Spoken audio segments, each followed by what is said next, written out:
to everyone. Good morning.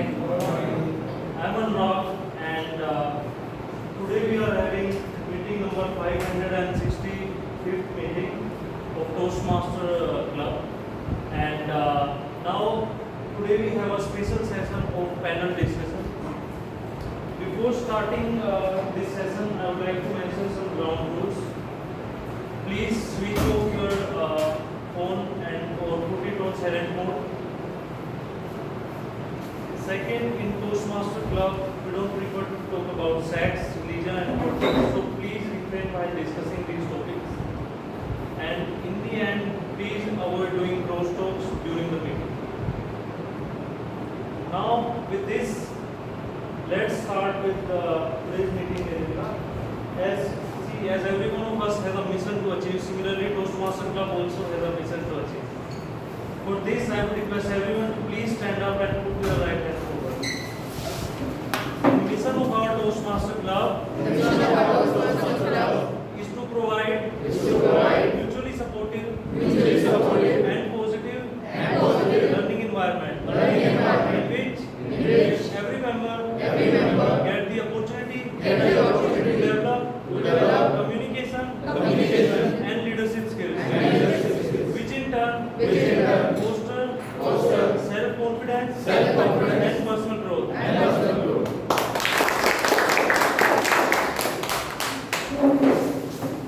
So, for today's meeting, our presiding officer is Toastmaster Abhishek. He is a project manager and currently working with Policy Bazaar. I would request Abhishek to please come forward on stage and start the meeting. Good morning all. Good morning. I think a lot of energy is lost. So we can divide the entire audience into three sections: first, second, and third. So from this side, the first one, then we have the second set of audience and the third set. So I will look over which section, which group has the more image.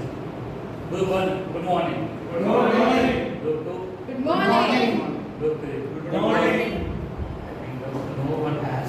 So this is the group 1 has. Just say one more time. Now I starting with this. Good morning. No one. Can we do it again? Good morning. One more chance. One more chance I will give you. Yeah. 1, 2, 3. 1, 2, 3. Good morning. Good Good morning. Good Now we have the image over there. If we go on the cross for all the people over there. So my name is Abhishek. I welcome you to all the people on the 365 meeting of the Toastmasters. Today we have some different set of meeting apart from the normal meeting. Just I want to give for the benefit of this, in the normal meeting we used to have certain set of structure, like we have the prepared speeches, where people prepare from the last 1 week or last 2 weeks and come over the session with the speeches. That is the prepared speeches. Then we have the impromptu speeches, where the people, where this you will give a topic on the spot and you will speak on that topic for the next 1 to 2 minutes. That's the impromptu session. And the third is the evolution or the feedback session, where the people who have taken the role in the staff will be given the feedback, where he is good and where he is wrong. So that is the general meeting that used to happen in the process. But today we are doing something different.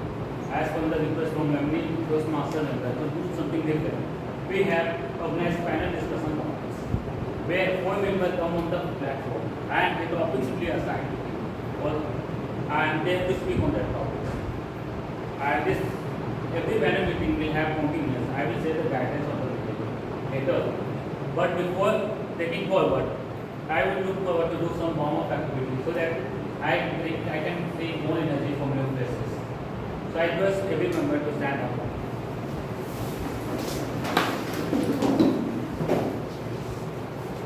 If I say up, put your hand up. If I say down, put your hand down. If I say front, put your hand below.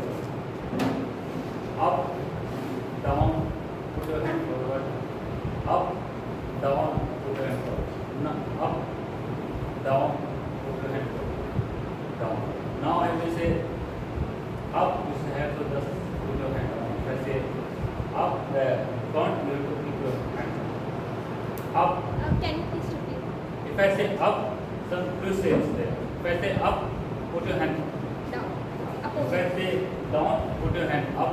If I say straight, put your hand down. Just in the up and down, we have the twist. Opposite. Yeah, but no on the front side. Down.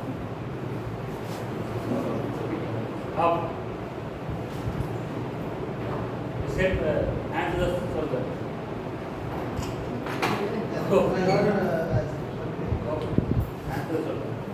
Up. Down. Down. Down. Hands on the shoulder. Down. Up. Everyone can up. And we go participating in the long practice. So last week, three members had joined to the Toastmasters club. Gagan, Asim and Rajan. A big round of applause for all these three members. So they have taken a step towards becoming a better speaker in his career. And we will distribute the membership certificate at the end of the week, joining certificate. Now, I can see a couple of places today. Let's do the bomb, some guest intro, so that people know each other. Just say the name and the purpose of the meeting. Something about visit. Hello everyone, my name is Vishu and I am working with Vinay and I have about 30 years of experience. Reason why I am here because I want to develop my communication skills and enhance my skills and gain confidence in myself. Thank you.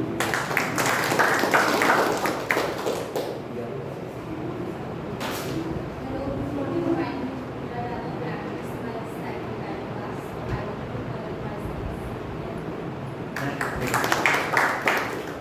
Yes, ma'am. I am knowing everyone, so myself and I joined this group to improve my public speaking skills and I am working in understanding. Cool. Nice. Yeah. Hello everyone, my name is Akash Asaf and great to join you here. My name is Data Policy General Manager and I look forward to improving my communication and articulation learning environments. Yeah, the last one. Hi everyone, my name is Gurpreet. Primarily I am here to enhance my communication skills further and hence develop my leadership skills. Thank you. Now, as I said in the start, that we are going to have some different. Today we are going to have a panel discussion contest. So I will going to share some guidelines regarding the contest that every member has to follow, especially the panelist member. The first, during the contest, the moderator, I will be the moderator, who will be introducing the guest and the member who are coming to for the panel discussion. And I will share the topics with you.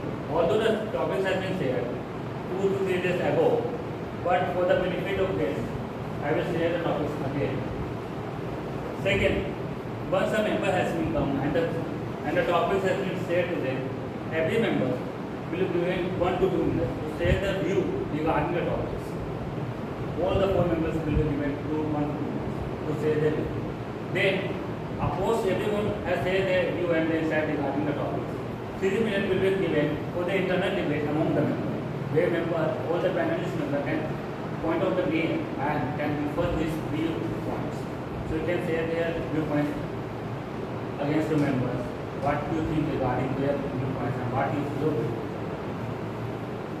Then, after the debates and internal debate, we can open the session for the entire audience, where the audience can do a Q&A session. And so that some of the viewpoint you can contact from the audience also, like how they think regarding your regarding the topics and how and regarding your insight. And over there, and the 1 minute will be given at the last to all the panelists to summarize their viewpoint, to summarize regarding what they think regarding topic and how should we that topic go.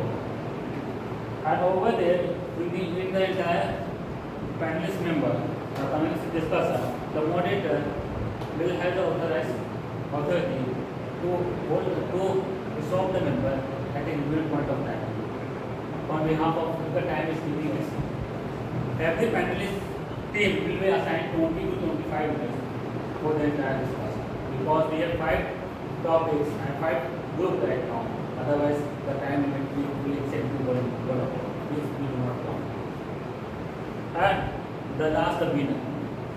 So winner will be selected from each group. Every group, one winner will be selected and certificate and the award will be given at the last. That is how this is the guidance that I will give. I can see there are 5 panelists, but there are some people who are still yet to come. So panel 1, we have Manu, Vivek, Kritika and Tanvi. Can we raise the hand? How many people are there? We have 2 people. I think Vivek sir is not coming here. Message Manu, to sir. So we are moving towards the panelist 2 until unless the panelist 1 comes, the entire people come from the panelist 1. In the panelist 2, we have Dipanshu, we have Rajiv, we have Ankit, and we have Rajan. Yeah, we have all the members from the panelist 2. We can start from there. So you can come forward. Just say that I will able to submit. So I need 4 chairs for that. Can I have?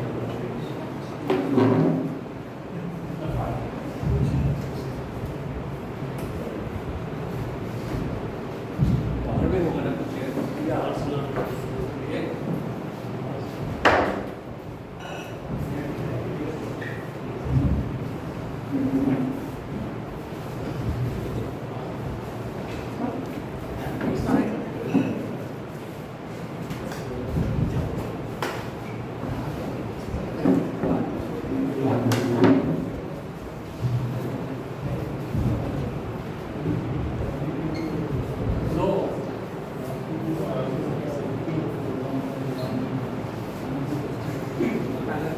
Yeah, right.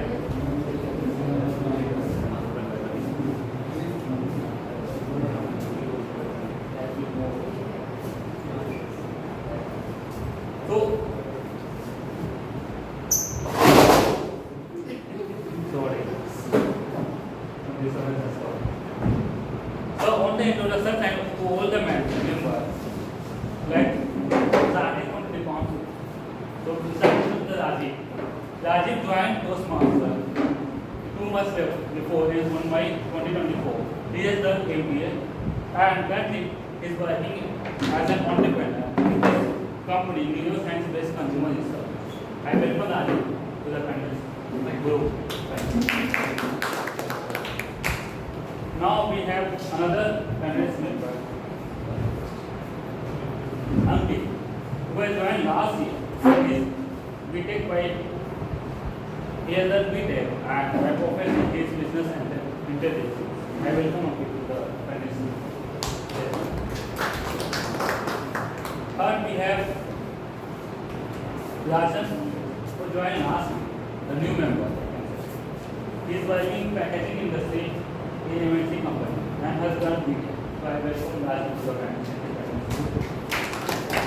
And the last but not the least, our ex-president of the Toastmasters,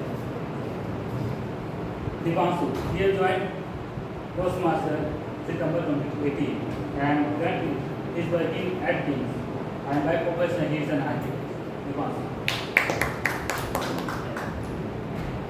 The topic which has been given to the panelist members is 4-day work week. Like whether in the corporate world we should move from 5 to 6 days to the 4 days. And how is going to challenge and bring efficiency in the work. Whether it brings down the efficiency, whether it is going to bring up the efficiency. From the people perspective, who are even 4 days, whether they are happy or not, whether they get overburdened in the 4 days, or whether they feel the 4 days very happy, I can influence and experience. Now from the Rajiv, like what is your good point on this topic? So how much time do you have? Like the entire time is 20 to 24 minutes. In the starting, just the thing is once a day. In the start, 1 to 2 minutes will be given to share the viewpoint, and then the 3 minutes will be given for the internal debate among them. Then the panelists will be open for the Q&A session with the audience for 4 to 5 minutes. Then the last 1 minute will be given to someone summarize regarding the topics. So again, the topic is 4-day work week, pros and challenges. Thank you. So when I went to this topic, there were multiple things which were going on in my mind. I personally believe in a country like India, 4 days a week will be a bit tough to implement across all sectors. I think for a simple fact that we know in India we've got more than 500 million workers. 90% of them, this is what I read while I was doing the research on the topic, that 90% of them are in the unorganized sector, which is around 450 million workers. And you will be astonished to know that 50% of them, is 250 million workers, are on a daily or a weekly wages. So imagine suddenly if you move to a 4-day a week, what will happen to those workers? Will they still stay 4 days a week, or they will continue 4 days a week in some place, but they will start finding work somewhere else? Because normally these unorganized sectors, people are working for 6 days a week. I mean, you can look at those sectors like manufacturing, tailors, a lot of them are house workers. And if you can look around rural sectors, right, a lot of these unorganized sectors. So in countries like India, which is so predominantly unorganized, implementing 4 days a week becomes a bit challenging, I believe. And I think a lot of these unorganized people, they're working 10 hours a week. It's not 8 hours a week or 7 hours a week. So it's going to be a big challenge for a country like us to implement this 4 days a week in unorganized sectors. I think even going back to the organized sectors, some sectors can implement it, right? I'm not saying that it cannot be implemented. For example, people who are in the IT department, they can still figure out a way of implementing it. But how about manufacturing? How about retail sector, hospitality? So suddenly, retail sector which is working 6 days a week, hospitality, we know they're working almost 7 days a week, or sometimes 6 days a week. It becomes a big challenge for them. So that's the perspective. So from the Rajiv perspective, there are two sides of the picture. One is the blue collar jobs, then there is the IT jobs. Blue collar jobs, and especially if you look around, there is a person who works on the daily salary basis. How they will impact the 4 days. And also, if you look to the hospital and the doctors, they can't, like people, we need everyone over there to work 6 days or 7 days. It will bring an impact. But on the IT sector, it can be done.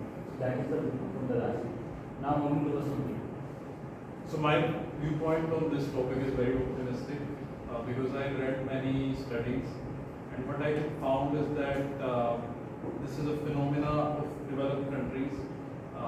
Rajiv talked about Indian context, but in a country like India, talking about 4 days a week is actually would not be very appropriate, because in India, if you talk about an unorganized sector, people work 7 days a week. If they work, they get paid. If they are not working, they are not getting paid. And a lot of people in manufacturing sector, as he said, are already working for 6 days a week. In some organized sector, people are working for 5 days a week, for sure. And those organized sector, like if there is a MNC, so that MNC has presence in developed countries as well, for example, Europe or US. So if in Europe, let's say, the employees are working for 4 days a week, then obviously their counterparts in India, the support staff which is working in India, who they are going to work with, because there is no nobody working in Europe and US. So by default, it will be get passed on to India. But in countries like Europe and US, I'll be mostly talking about them, because in developing country, it's not much of use talking about 4 days a week. And so in developed countries, what I have seen, they have carried out a lot of trials, and they are very successful on all of the trials. Most of them, like Microsoft, carried out a trial in Japan, and they could see that there is 40% increase in sales and 23% reduction in the electricity cost. So, and similar things are seen in the Europe as well, in the US as well. So, new point is from the organized sector, especially if you compare with the US and the European countries. They have both, especially in the organized sector, they have, especially in some selected domain, they have moved towards a 4-day growth and they want to be successful because the electricity has been saved, the people become more happier, and the salary also remain the same. But they have not, but the company has not has the same common viewpoint regarding the unorganized sector. There is no big in the unorganized sector, the 4-day will not be a success. And my point of view is that the 4-day work week is not easy, will not be the will not be done in a mainstream thing in all the sectors. I think in organized sectors even there is like the hospitality sector, and even I am from backend operations in an MNC. So the backend operations cannot stop. They have to be running at least 6 days a week so that the company can run. Or otherwise productivity of the company will be reduced to half of the half. So it is very dynamic, like so in unorganized sector even, so we cannot just go with the 4-hour work week because there are laborers and all of that who are being paid on daily basis or weekly basis. So that's why I think it's a dynamic process and it will not be easy to go through easily in India. So the other key point is that if the 4-day has come implemented, it will certainly impact the effectiveness of the country. The efficiency of the country will go down because the people will not going to put more effort, and the tasks which are going to be done in the 4-day, especially the back-end job where the people required, the maintenance of where the people required for the 7 or 6 years. Now with the 4-day job, that maintenance will certainly create a delay in the company. Thank you, Mr. Abhishek. My opinion comes from two sides of things. One is a personal opinion. Second is what I read for this my research. On a personal opinion, if any one of your company is doing a 4-day work week, I'm sending you my resume right now. Second thing that I believe about 4-day work week is that it is a very good initiative because, like Ankit said, Microsoft did an experiment in Japan and it was a retention of employees by 500%. And also, same was done in Netherlands. Efficiency has gone up to 200%, and many more benefits. And also, if you see from a perspective, the 5-day work week, which most of us has gotten comfortable with, is a discovery or is an implementation of past 30 years only.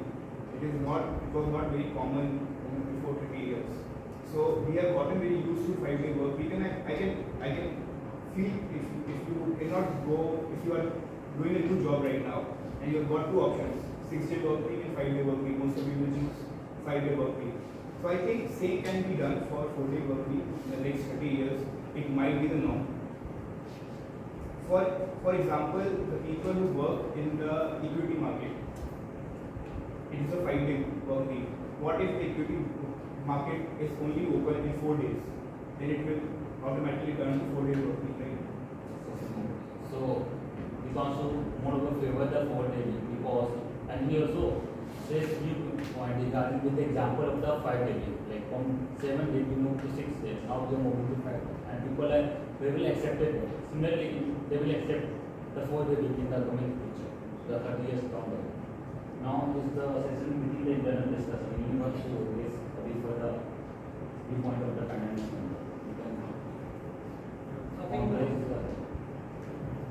I think the Microsoft Japan example that you took, I read the very similar case while I was researching about it.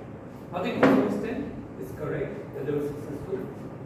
This was done in 2020, but post 6 months they rolled it back. They have almost rolled it back by half because I think they were finding the project deadlines were getting missed for a reason that you know that you're pressing it too hard. I think possibly in a big organizations where the process has been set across the globe, this is possible. I can give you example of my own personal company. 6 months back, there was a lot of pressure from me, because we are a tech company at the end of the day. There was a lot of pressure which came from me, from my employees. Can we try 4 days a week? I said, okay, if you want to give it a try, if you can try work from home, why can't we try 4 days a week? I tried that experiment for 3 weeks and it was a disaster, I can tell you. Because us a very small company, we've just got 120 employees in the team. And what I realized, that many deadlines were getting missed. Internal coordination took a lot of time because workflows were not as well defined as a Microsoft could define. Yeah, so I was countering. yes, I would like to, what he said is actually true. Some of the business processes may not be suitable for the 4 days of work week. Because, for example, even for some white-collar jobs, for example, some consultants that are working for different kind of companies, their like work hours are so much, in the single day they might work for 10 hours or even more than that. So it's very difficult to squeeze that into 4 days a week. So there it might not work even for the white-collar profession. So he's very correct if the work is very demanding. Obviously, they can stay with the 5 days of work week. If their process suits 4 days of work week, they can go ahead. I agree with Rajiv and Ankit. I feel what Rajiv said from his personal example, which is that it doesn't work for your company. I think 4 days work week will only work if it is carried out in a globalized scale. Because if your company is doing 4 days and your competitors are doing 5 days, it will be very difficult for you. So I agree with them that it could be done in a 4 day, it could be done in a globalized scale, like genuinely it can. So now the session is open for the entire audience. The Q&A session, anyone? Yeah, we have the multiple. I was thinking about working in shifts. Like it can create more jobs, I guess. So I think that if there's a 4 days a week, possibly it can create more jobs. That's what you mean. I mean, like, if currently four people is working in my company, and I will add more 3 or 4 people, and then I will divide their work on 5 days. Even I do agree with this point, that it will definitely create more jobs. So just a quick question on that. Don't you think the salary will also be divided because a company has a certain funds to allocate? For this, I think if I'm working 4 days or if I'm working 7 days, I will be more productive in 4 days. So company can Yes, so earn. adding to that, this whole thing about 4 days of work week, there's a rule called 180-100. So 100% of pay for 80% of work with 100% of productivity. So what you are saying, if you can be 100% productive in 80% of time, you can go ahead. I just want to. To whom you can ask. Sorry, his name is Ankit. Yeah. I just want to complete it here. It depends upon how many hours you are investing 5 days in 5 days versus how many hours you will invest in 4 hours. I agree to his point that because you can have rotational jobs. For example, if you have 10 employees in your less than 10 employees and 5 of them working from Monday to Sunday and some of them are working from Monday to Friday and then Monday to Thursday and some of them are working from Thursday to Sunday, then you will see that people are more productive and thereby you will get more jobs. And it will depend on the number of hours they are investing. So if they are investing 45 hours now and they will invest 40 hours in a 4-day thing, then I don't think there will be much of a difference in salary. I think I'll give you a very interesting point of view of that. I think it's very well respected, your point of view and your point of view. I think what has happened is to some extent in some sectors it might definitely make sense. For example, if you're working from home, especially right in an IT domain, if you're working from home, it can come to that level. But imagine in the sectors where people have to travel for work. I read a very interesting case study which was presented by MIT, where they looked at the entire analysis of the world. What happened was people were commuting long hours, especially Thailand, Indonesia, India, China, where they were commuting almost 3 to 4 hours a day. And suddenly you squeeze it. For a country like ours, we are working 9 hours a day, that's a norm. And then you squeeze in 3 more hours, that becomes 12 hours a day. Then you squeeze in the commute time, that becomes 12 plus 4 more hours, right? That becomes approximately 16. So where's the time to rest? I mean, then that means you're only sleeping 5 to 6 hours. Younger generation can manage, work from home possibly can. But when MIT did this research and they found this data globally, what they realized that even in those sectors, like Yahoo Japan tried doing that, Microsoft Japan tried doing that. There's a company called Zyto, which is an online, which is the educational platform. They tried doing that. What they realized ultimately that the stress level of those employees after 6 months of experiment, it went up by 20%. So right now when we sit and we conceptualize, it looks very easy, but that's the reality of the data that they collected. Why? Because the number of hours in a day went up. So it's almost like you want to go to a particular activity, say no, I will not go to gym every day, I will only go once a week and I try to build a muscle that I can, if I go every day, I'll build that muscle. No, just a question. You were saying that numbers of hours will be increased. Yeah, that's experiment. That's the. It will be. Now, because it's not the case actually, right now. So for in Europe it is 40 hours. They are deciding to go to 32 hours. Right, but in some cases they have kept the number of hours same. Then there is no point of getting But I know. Yeah, well, we have one person. In a recent interview, Infosys co-founder Narayan Murthy proposed a 70-week working, 70 hours week working. So he said that if India has to realize the dream of becoming a developed nation by 2047, we can't afford to lose on productivity. So we must work at least 70 hours per week. So any views on this? See, I am saying this one. many Narayan Murthy is the owner, others are employees. They don't even have stock options. No, before that, I have a broader question on the premise. Just after. Yeah, I agree with what he said because there are two perspectives. If we go on a very personal sense, let's say you want to become really great, legendary person in whatever craft you choose. You cannot rely, okay, I will only work in 40 hours or this is my maximum hours that I want to work. You have to work, you have to keep working. For example, Shah Rukh Khan said that if you want to achieve something, you have to work a lot. So I think Narayan Murthy was seen from that perspective. Because if you want to build something, you have to put in almost everything. Maybe he's saying 40 hours for the company and 30 hours for himself. So the question is 70 hours he is asking to work for ourselves or for this company? For general event. India to become a developed nation, he said that we need to work for 70 I think we need to look at the context. When we talk about, see, a lot of these experiments have been done in the developed nations. If you look from a GDP perspective, even if you look at the purchasing power parity, where is UK? It's almost 10 times with their GDP. So when you're looking, all these experiments which have been done in New Zealand, Japan, London, Spain, Iceland, right? A lot of these countries have done this experiment. They are sitting at 10 times of our wealth. We can always debate that all this wealth belonged to us, it went there, that's a different question. But if you want to go and catch up to that level, yeah, sure. My point is, in the discussion we assume that having a 4-day work week will reduce the pay, mostly in the unorganized sector. But it shouldn't be the context that the same pay will earn in 4 days rather than working 6 days. That should be the premise, I think, right? And that will help generate more jobs as a rotational job and overall, increase the income of people. The idea is to improve productivity, right? Instead of 6 days, I work 4 days. I'll do the same amount of work done in 4 days, and I should be paid that. Obviously, the context is that you are going to pay less in 4 days. You won't work in a country like India.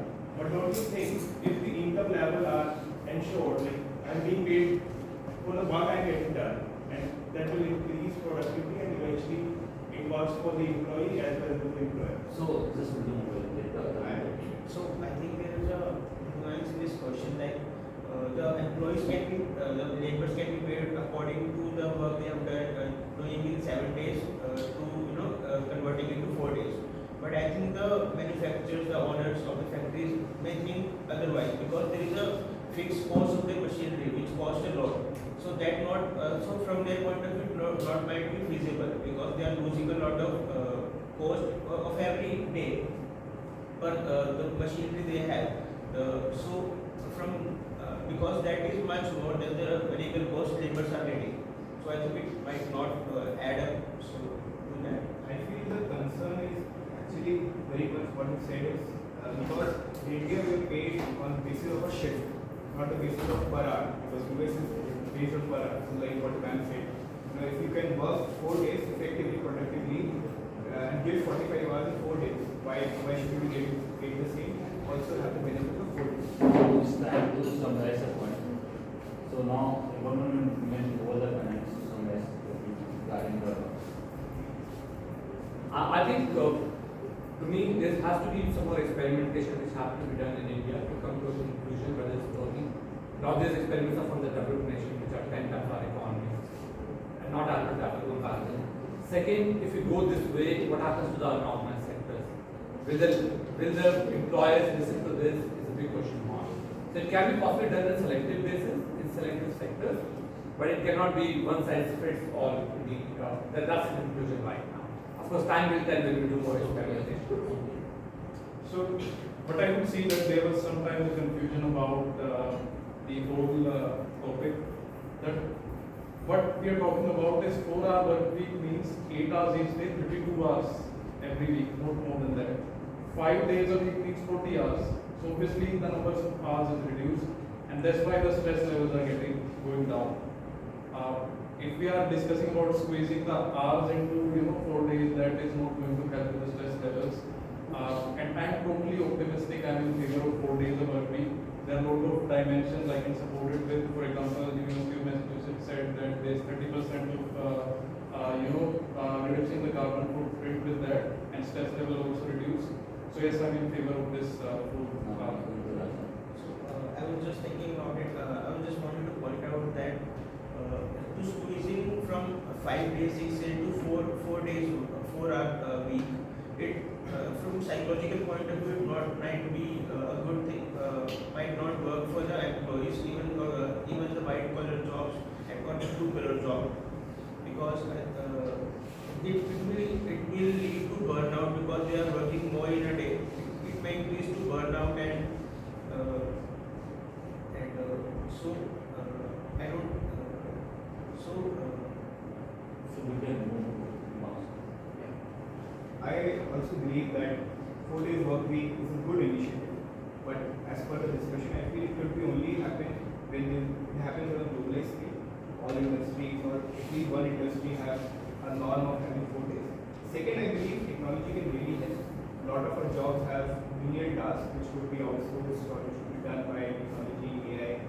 That way, we can reduce work hours and also have 4 days work week. Thank you.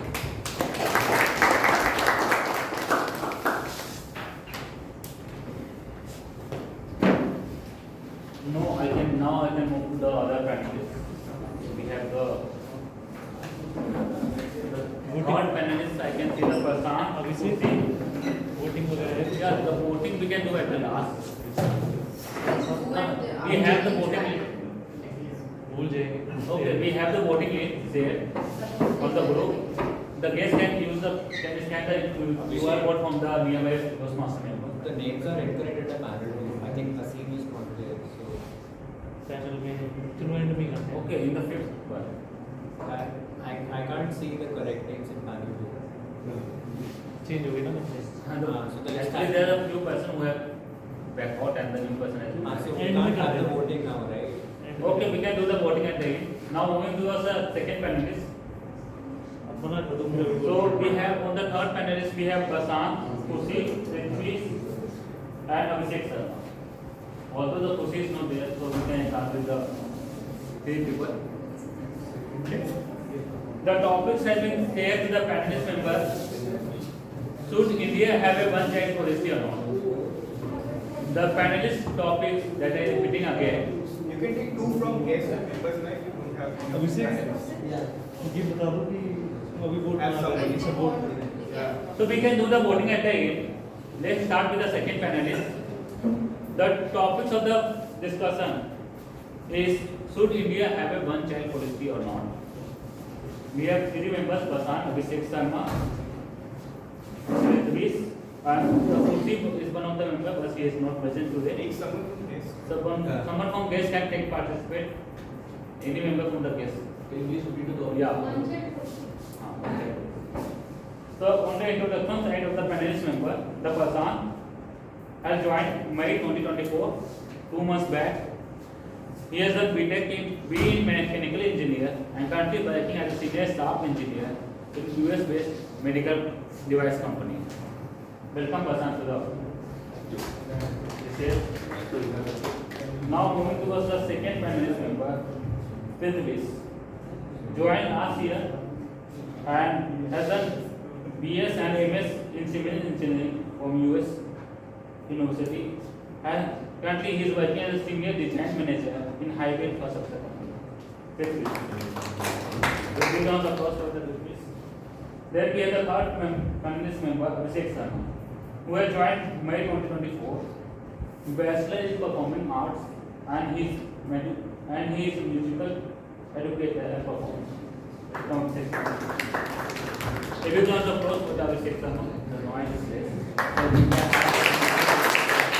And the last we have the guest. So I don't. On my own. So yeah, okay. Name? Sure. Name? Yeah, so my name is Dimple Bansal. By profession, I am a chartered accountant and I am having 6 years of professional experience. So I am very happy that I now get a chance to meet all you in person and make more and more connections and to improve myself as well as yours also. I will introduce some of you my friends. So we will first over the members. Now starting with the topics. The topics is speaking again. Should India have a one-child policy? Yeah, Prasan. As far as hello everyone, as far as I am concerned, yes, India should have a one-child policy or not at least two-child policy has to be implemented. If we know that India's population is growing rapidly and we already outpace the China. And if you look at our data and the density inhabited area, talking about India density is 440% per square kilometer, whereas the China is only 400 per person. And definitely it would reduce it is impacting our infrastructure, clean water, road transportations, and other sectors most of the time. And it will also help the environment, where if you go with the stats, every person in India, probably in Delhi, 13,000 to 15,000 waste management we generally collect per day, that is 1,400 plus, and we hardly able to manage the waste by recycling only the 50%. And if we talk about the India's birth rate, 16 people per thousand, 16 birth per thousand, and the mortality rate is only 6. So there is a huge gap between the birth rate and death rate because of the advancement of the medical technology and the vaccination drive. In that case, Just talking over here now, moving to this. So, Prasan has a viewpoint that India should have not one-child policy but two-child policy, and for that can bring more development to the country because still India have a more what is more. If I look at the two-child policy, but if I look today, it is about 2.5 or 2.6. So India should focus on the two-child policy, and here's compared with the China, how China has grown. Thank you, team Abhishek. Coming specifically to the topic, should India have one-child policy? We are talking about one child over here. I will strongly disagree with this topic, with this viewpoint. There are many reasons for it. One of the first reasons I would say that wherever in China, for example, one-child policy has been implemented, and the first result was skewed gender ratio. In a country like India, where we have rampant incidents of female infanticide, this one-child policy can fuel that further, those malpractices. So one-child policy is not an answer to population control. Secondly, one of the other important factors is working population and senior citizens. Going forward, India will have huge volume of chunk of the population will be senior citizens. And government has to provide benefits to them, like social security, Medicare, pension. These are taken care by the working population who get access to the government. Once this population starts shrinking, then the contribution from the government to the senior citizens will also start reducing, and it will create a lot of pressure on the government. So these are a couple of things which I feel that it cannot be implemented and should not be implemented in a country like India. Oh, so this has been point that if India goes first one child policy, then you can find a lot of gender issue there. Especially if you look at China, we can find a lot of gender. But if you look at India and the culture of the India, where the female suicide happens, then if one child policy happens, then you can find a huge gap between the men and females. Okay, as per me, I totally disagree with Prashant and I agree with Prithvesh. In this matter, one child policy is not actually beneficial for India. There are two perspectives about it. First is my personal perspective and second is for the government and the society. For my personal perspective is like if I am being a single child in my family, I'll be facing loneliness in the whole life. I will not be having any effect of my siblings. I'll not having experience how a younger brother or a elder brother feels like. Second perspective, as per my personal family, what I'll be thinking like I'll be having a lot of pressure from my parents. From their expectations will be very high from me, and second perspective would be like, as I told about the loneliness and the expectations will be very high for a single child. And towards moving towards the government sector and kind of like public about thinking about the government and the society. So the first point of view will go with Prithvesh only, that the sex ratio would be different. And as for India, I personally feel like the people would like to have a boy as a birth. Still now in 21st century we are living. No. Yes. So in my perspective, I am in favor of having one child policy. So like in the previous discussion also it was mentioned that there was a problem of unemployment. So I think that with one child policy, we are definitely going to have this problem reduced to a certain extent. And having a one child policy will definitely going to improve the quality standards of the life. And with unemployment also there are many problems in the country.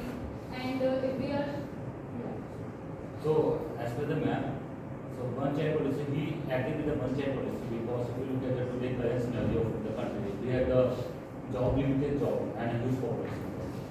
In the future, if more population comes, suddenly a lot of gap will be happening between the job created and the number of jobs.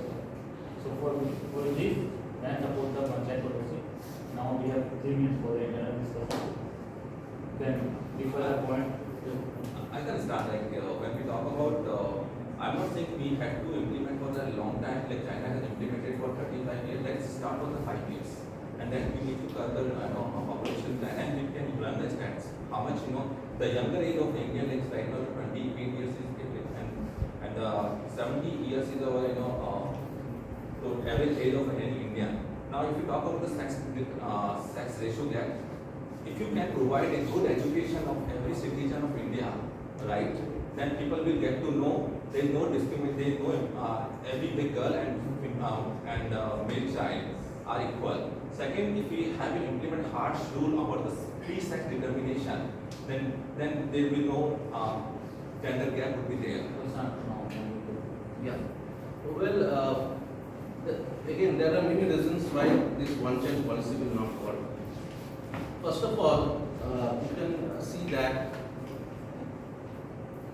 there is no evidence that one-child policy has reduced population in China, because during that time there has been tremendous economic growth and societal income has risen. And it is very difficult to determine whether it is due to rising societal income, because in any society when the income rises, more female join the workforce and automatically the birth rate reduces. So it is not, no one can definitively say that because of one-child policy the population reduced. And there is another aspect as well. In China, many people have violated this one-child policy, And what resulted in that? The second child was undocumented. So going forward, what happened? That child had to face a lot of problems regarding education and getting a good job. You have given the China example, so I just have one question over here that you were saying that in spite of the fact that they have implemented the one-child policy, but there is a increase in the population, right? No, there is reduction in population, but it cannot be said for sure that it is due to one-child policy. Because there has been tremendous economic growth, the societal income has risen and more women have joined the workforce. So that resulted in lower birth rate. So we cannot say that it is due to one-child So policy. China has implemented one-child policy in the 1979, I tell you. And when they got to know that they are outpacing in population and they have limited resources. Now if you look at the infrastructure point of view, China, where the China is and where we are, India. Believe it or not, we know the Bangalore city, Delhi, and the pollution. Look at the pollution. We always remain in the 200 AQI, 250 AQI average year, where we had to take very clean air below 100. We are just smoking in every day. Just start with the Q&A session with the audience. Yeah, sir. Yeah, India being a democratic country, does India have an option of implementing one-child? So, if can I? See, I totally disagree with you again. It will be a lot of pressure to the women. As per India, I think so. The woman is being forced to work to born a baby boy in this still century. They will be forced to have some abortions, and even after the I'm talking from technicality point of view, whether India has the option to implement it. I think that yes, India can implement this policy. So there are other policies also which India has come up with. So it's not a problem in the law and in the democratic point of sight. And I can chime in. Rajasthan and Odisha have already implemented a two-child policy. We are talking about one child.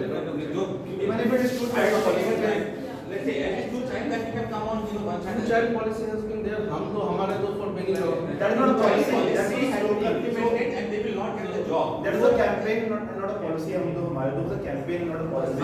Even Rajasthan and Odisha have implemented this policy as well. In Rajasthan and Odisha, if someone has a child and a two child, and they will not be able to get a government job. You can go in the states in Odisha and the Rajasthan has been already implemented. And they cannot. If an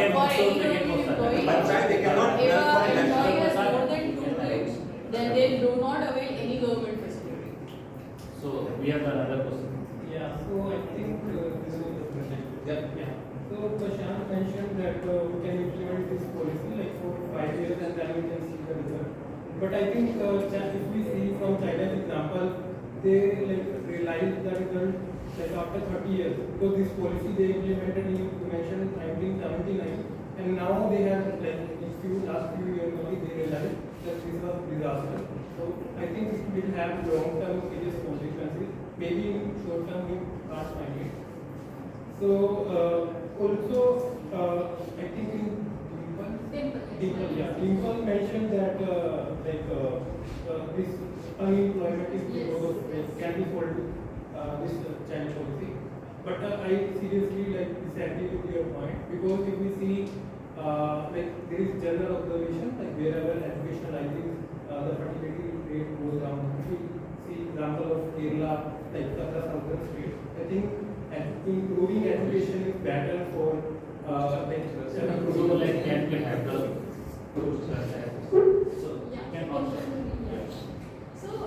I was not saying that the unemployment problem will completely be eliminated from the country. It is like that to some extent we can reduce it. So if the number of jobs are 500, let's say, then you can't, if there are more than 500 people in the country who are educated, you can't provide jobs to all the persons. So like we also seen in the previous discussion that 50% of the sector is unorganized, which basically do the regular jobs on daily basis and get their wages. So what they are doing, they are just having the multiple kids and then they just tell them to do this labor activity. So that is main focus point which we can basically reduce. The last question we have. Yeah. So as you said, there will be 500 vacancies and 500 people. So all the people will get the job. So will they work to upgrade themselves and make themselves skillful for the job? That would Even be if a. they upgrade themselves also, but then also the volume But will be. when we will have an option that we will get the job, definitely, because there are 500 vacancies, 500 candidates, we get the job definitely. So will they work to upgrade themselves? So anyone wants to add over here? See, my question to all of you, if this policy will apply in India, will it really be beneficial for us, or will people really follow it? What about those unidentified birds will be happening? Are you going to any several each and every home to check if they are having a single birth or a double birth? So now, So just to answer that, in home policy there is 100% success rate. If there is 66-70% success rate is there, it's it will be a good So just I have one suggestion. Instead of implementing. just thinking of moving the so you can give one suggestion, the last one. So my suggestion is that instead of implementing one child policy, if they reduce the visa policies and people start moving to other countries, that would be a better idea because they will send money to India back. So now one But then minute to talent summarize from your India point. will move out. Prasan, No need to worry. We have more talents here over a period of time. Prasan, see, so one minute. Yeah, definitely, no matter, Because by that, more income will be here. India will become financially strong. So now it's time to summarize the point. I like to summarize. No matter, if government and any other NGO, we are improving our infrastructure and resources. But the way the population is growing rapidly, all the infrastructure and all the education system will be shattered if the population is growing at this rapid pace. We will not be able to provide all the education. And even if you look at the stats, 20 lakh engineers pass out every year, and we are able to provide the job only for 10% engineer. Rest all are unemployment, and then it will be a suicidal impact in the later of year. When we say structural unemployment, when there is a skill gap, if somebody then don't get the job where they are skilled, it's a kind of a structural unemployment. So I would suggest even there is no point if you have 2 or 3 kids, if they are unemployed, there is no point. So we should work on to provide a quality life, and we should work on a quality education and health system. So Prasan, now Yeah. So as I said, there has been many policies by the government, not just we are talking about one child policy. But if you see the fertility rate from the 1950s, it was more than 6. Today, after 70 odd years, it has come down to 1.9. So it has reduced by more than 1/3. And that too without the implementation of one child policy. So there are government programs that those are effective, and the growth rate today in India, population growth is 0.7%. So it has come down significantly. What India needs is economic development. When, as I said, when societal income rises, more women join the workforce, and development should be more of the hinterland so that women have access to work, has access to employment. See, I really don't know about the population, but if the population will exceed, the demand will exceed as well, and the supply will also exceed, and it will be it will boost the growth and the workspace as well. And for my personal point of view is like, as I talked about the loneliness, the women will be forced, and lack of siblings, that will be a disadvantage for this policy. Yes. So some of the key takeaway from having one child policy is reduction in unemployment, and then having a better work-life balance, having a better quality life, and reduction in pollution. cool. So now ending up the session.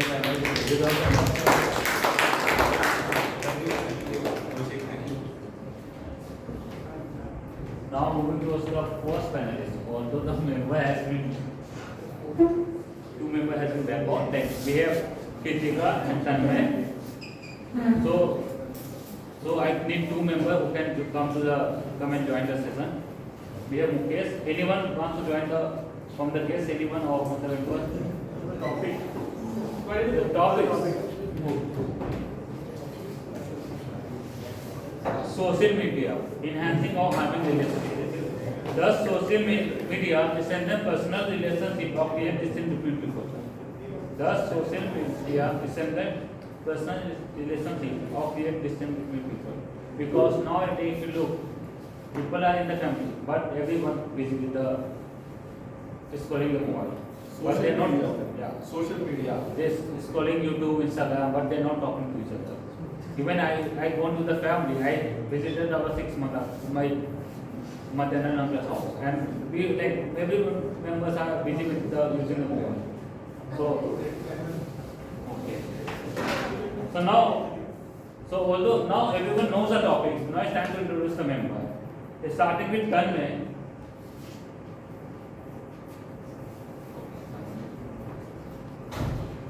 Tanmay, who has joined last year. He has done MS in Indian from the Indian Statistics Institute and working in Bangladesh.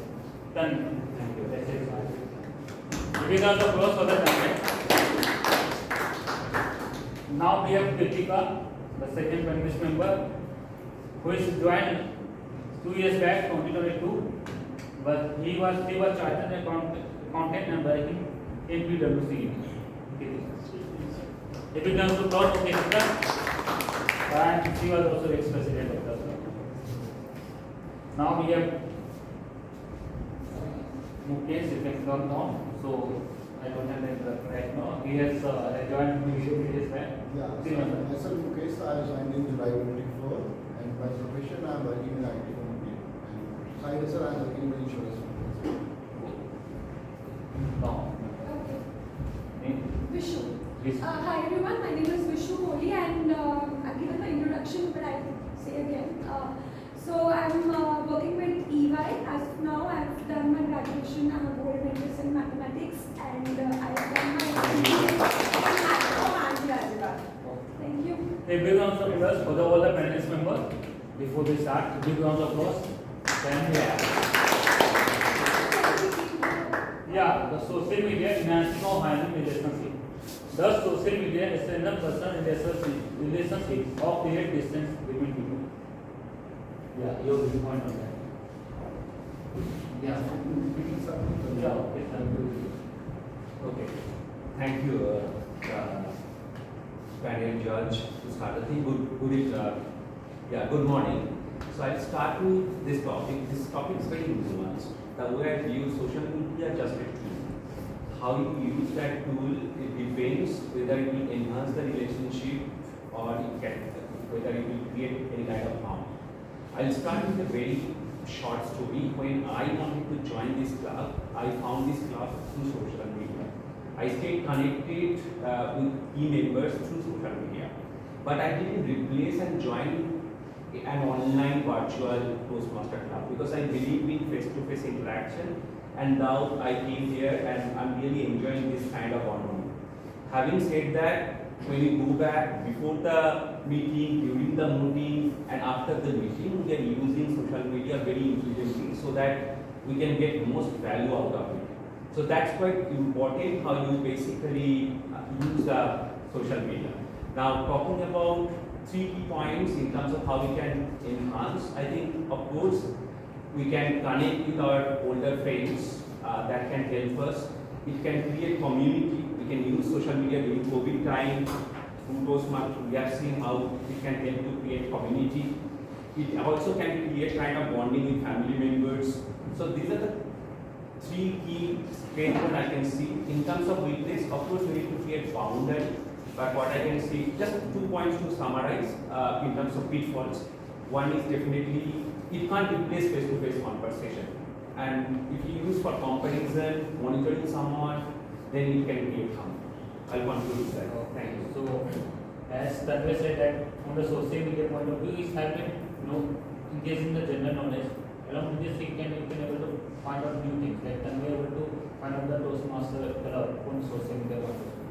However, there are many harmful effects also, but Tanmay is more on the favor. No, so, in my point of view, social media can affect relationships in both positive and negative manner. It's, as Tanmay said, how you use it matters more. While on one hand, social media helps us to stay connected with long distance friends or long distance when we live away from family, it helps us stay connected with them. On the other hand, social media, more addiction of social media is also resulting in fubbing in relationships. Basically, maybe you are sitting with your partner and you are scrolling Instagram, that will affect your relationship obviously. So these kind of things and the more and more addiction to social media is actually affecting relationships where people are not talking face to face. While you may send, stay connected to your friends by sending Instagram reels, you will not call them up and talk to them how they are. If you just say that yes, they have reacted to your Instagram reels, that means they are fine. No, that is not the case. So when in older times, like you used to catch up, you used to, at least for the friends where you, in the city where you stay, I'm not talking about long distance friends, at least where you stay there, you should have face to face conversations, and that's same for your personal relationship as well.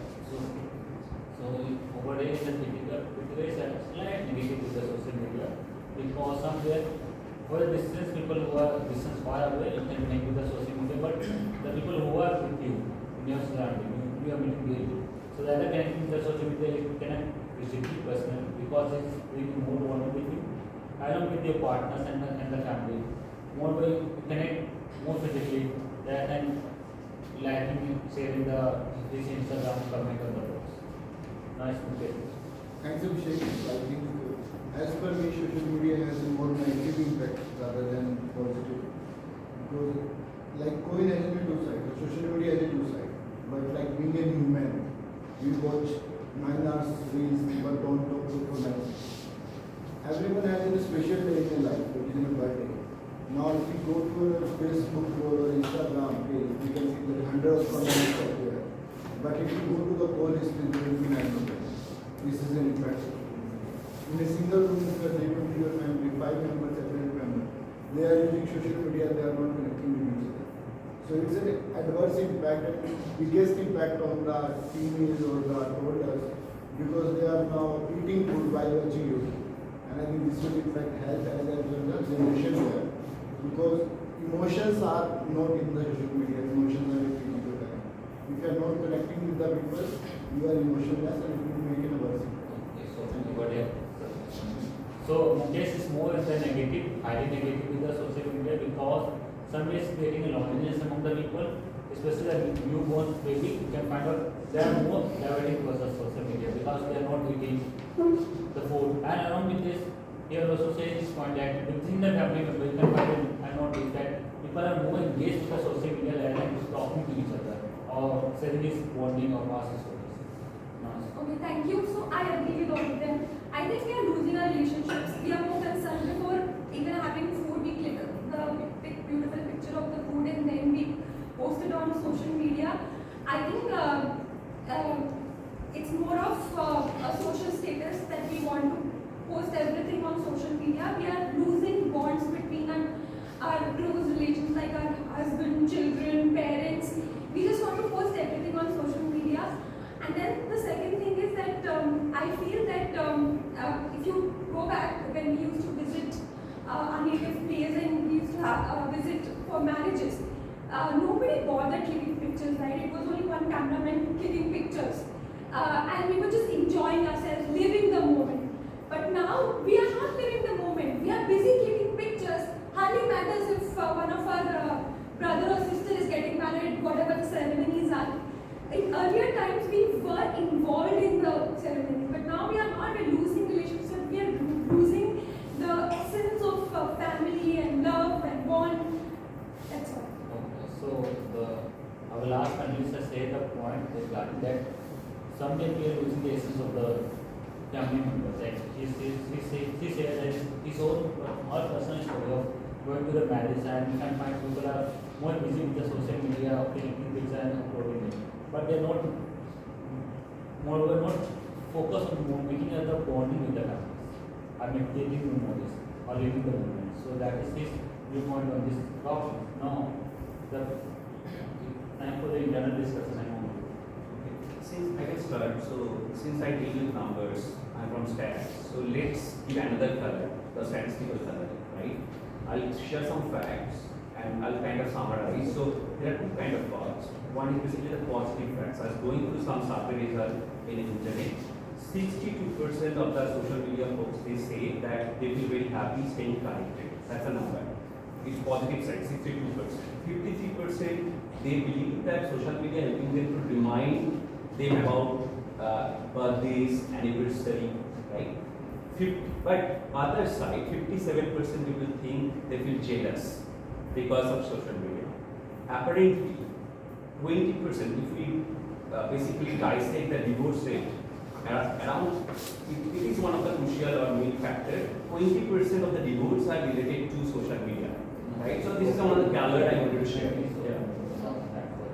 One thing which I would like to add is that social media only shows you the best of the moments of someone else's life, and more usage of social media, and like he pointed out about divorce, the more you are connected on social media and you are viewing someone's best life, you get attracted to that part of their life, and you don't know what else is going on in their life. And there are people, like we know that nowadays there are people who are getting connected on social media, and they are getting into relationships, but thereafter, over the period of time when they actually meet face to face, they don't know about each other. Genuinely they don't know about each other, they only know about their social status, which is apparently shown on social media. I think I partly agree that social media can also be beneficial when you have to find a partner. These days people do find partners over social media, and we connect as a group over social media. But I think there should be a balance that should be maintained. If there is no balance, if you use social media for any other purpose, even to reveal your personal life and make a vlog of your day, I know people are making that, you are exposing yourself too much, and that's it. I agree with you. Why would you share everything about your life over social media? Exactly. Everything. Yeah. So I think social media is in a virtual reality. It's not a real thing. So whatever the virtual is virtual. If you go to reality, social media gives you a dopamine. If you go into a real world, why you post, why you click and post, why you don't listen to people? Because it given to you 62%. That's all also the from social media. Yeah, Because once you use social media, it gives you a dopamine, and you do that. So Save now your time. it's time for the audience. Yeah, we have the six simultaneously the local. Yeah, So my question is for all of you: how does social media contribute to jealousy and insecurity in relationships? Any DM. Okay, my question is for Kritika. So yeah, as I said, that social media shows you the best of someone else's life. So while you may be working on something very big on yourself, when you see someone else's reel that they have went to for a vacation to Thailand, you will obviously feel jealous about that, and that's the most important thing which is happening due to social media. People are comparing their lives with others while not knowing what is their actual social status or what's their work or how are they able to manage those things. It's just about, jealousy is the most important thing which is happening. Yeah, okay. So I have a question for them. Now that we all agree that there is a negative side of social media, but the original goal of any social media was to connect people and bring closer. Then how and why did it all change? It got changed because of other influence. There are commercial vested interest. If you look at all the tech companies, they are collecting data behind, and they try to sell differently. Though it's connected, if you think about people posting their viewpoints, a polarization is happening before TikTok. Social media, what they are doing, they are connecting with your similar. When they say your recommendation, they say you same set of folks who have similar kind of belief. So that's why it has become an echo chamber, right? And a polarization is happening. So this is one kind of example how it got delayed. But one thing I wanted to just say, in Toastmasters we always say non-verbal communication is 80% of our communication, right? In social media there is no non-verbal communication, it's all verbal. So you are missing the key point here. You need to stick to that and use the guardrail appropriately. So that you have, yeah. I have two questions to anyone who is opposing this social media. I don't think. Yeah. The first thing is, do you think social media gives an opportunity to small businesses to reach a wider audience, a wider market? Number one question. And the second one is, do you think social media raises awareness on certain social issues which the government tends to overlook and can be an effective tool in bending the arms of the government to provide justice? Yeah, so I'll answer the second one first. So definitely, it gives a platform where it gives awareness to our individuals. Like we know about the recent Kolkata rape case, and we know that now everyone knows about it. There are probably many rape cases across the world happening every day, but nobody knows. But now if you see, there is everywhere in the social media you will hear news about rape, right? And it's reported. Earlier it was not even reported. It's reported now because of the power of social media. But like what I said, it has to be managed and balanced. Not that we used to use it judiciously, not like to use it for a personal use always, right? So that's how there should be a balance of using social media. As long as it is beneficial, and I agree with you. Regarding the first question, it really added to business. We know so that now 21 years or 22 years, they are influencer in the Insta and YouTuber, and they are making a lot of rich money. But yes, using it judicially, like if you are limiting your time on social media, I'm not saying we are not against Facebook and other things, but you need to use your time against them. If you are using your Facebook as your money tool, that is perfectly fine. You have to spend your time there. But if you are using for your own social thing, there should be limit. Otherwise, you will be addictive. Like just a small addition to what they said is that now we are talking about the negative impacts of social media on relationships. While social media has a lot of positive impacts like businesses, spreading awareness about topics, etc. This is the negative impacts are just being discussed on relationships, personal relationships. The second we have the demand. So my question is for Vishu and Ritika. I understand the good and bad of social media. I have this question that, as per my discussion with my friends and colleagues, that are women more harmed by misuse of social media, and what should they do about it? Your take. Dipanshu, thanks for the question, but I don't think it's about any gender that women are getting harmed by social media. No, I wouldn't categorize under a gender thing. I think social media is open for all the genders, right? And no, I see like more just that women are getting more aware about certain things and uplift them. That's like for this one, I wanted to join and got to know the social media, word of mouth, and I'm able to uplift myself.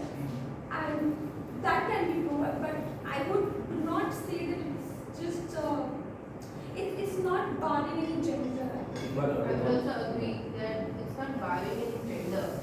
And coming to the crimes which are happening, yeah, I agree that crime rates are increasing due to this, and we have heard that the people are using AI, people are making something else of women's video or anything.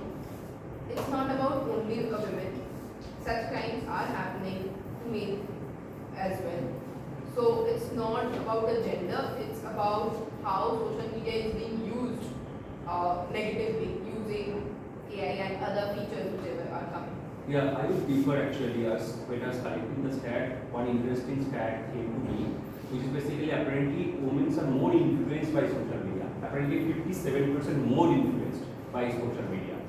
Like when they see picture, when they take decision, when they compare, apparently it affects women more. However, So there is now- a social, I would disagree a bit. So There the is a last study and also. the I think we've not at all discussed about relationships when it comes to Gen Zs and millennials. I feel social media has ruined the Gen Zs and millennials with social media. the reason behind that So Kritika, you said we have positive impact on relationships, but I don't find a single positive impact on relationships when it comes to Gen Zs and millennials. because they lost emotions. What do you say? What is the positive impact of social media on It's just connection. That only I said that there are.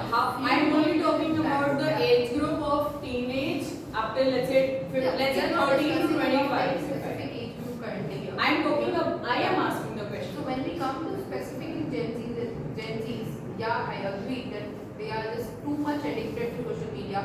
Like as you mentioned, that taking a picture of every food which they are eating or anything, especially Snapchat. I would say Snapchat just exposes each and every detail of your life, of your day to other people. So obviously that is a Can I negative add in impact. two lines to, I have very good answer here. So you need to build on foundation and you need to use this as a tool. So when you study, you first build foundation, then you learn about the tool. What happened with Gen Z, they are getting access to tool first. So it means basically they are not building on foundation. So as a parent, we need to ensure that they understand empathy, value, relationship, and then we give the tool. Correct. So as And of if now, that's the- social media is ruining this. And closing the session over here. Now, can I do some rest because we are running out of time. We have to do more time. Can I say something? Yeah. Social media has pros and cons where it helps in creating awareness, helps in educating, also build relationships in terms of finding a partner. But at the other hand, if you don't maintain balance using social media, it hampers relationships between your close family members. Also, there can be serious repercussions in terms of your children when you expose them too much to social media. So all in all, it has pros and cons both, and we have to use in a balanced way. And as per me, we should ignore or we should limit social media minimum, because if I say that right now we have a more materialistic, but we have more depression patients as well. I think 20 years back we don't have any depression kind of body in India, but now a 13-year teen said that I'm really depressed. That's me. While social media has positive impacts like creating awareness, etc., which we discussed, on relationships specifically, social media is creating a very bad impact. Plus, especially face-to-face relationship, people are not being able to talk to a new person or reach out to a new person face-to-face. Instead of that, they will reach out to new people on social media. So that is hampering. And if you don't have face-to-face relationships, or in the longer run, it's very difficult for people as well as for economy to grow, because people will grow in that way only by talking. I'll summarize in 3 lines. You can't substitute, it is a complicated tool. 1. Second, you need to use it with guardrails without depreciating your direct face-to-face value. Third, like nowadays we talk about ChatGPT, prompt engineering, you need to switch on your critical thinking and self-awareness. It's up to you how you use the output of the thing. If you are self-aware and your critical thought process is on, you will be able to enhance the beauty of the social media.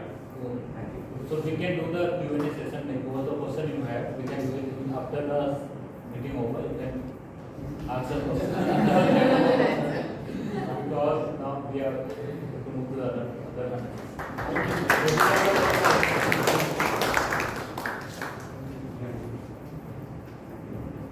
Now the next panelist we have the 4th one. The topics given to them is the bullet train in India.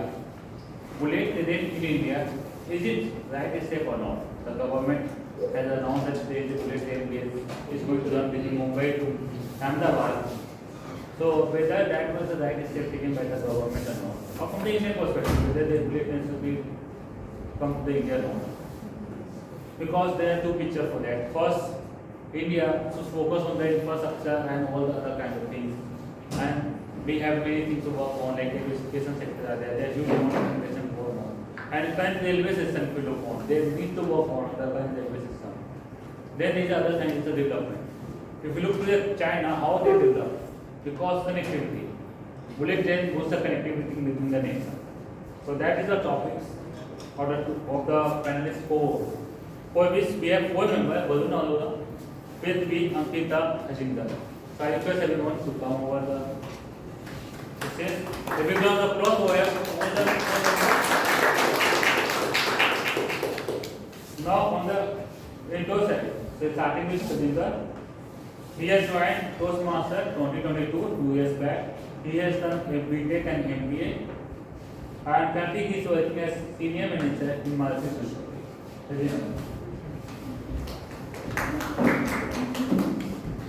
Second, we have Ankita, who has joined Toastmasters last year, 2022-23, master degree in biotechnology, and currently she is working as data analyst in NSE.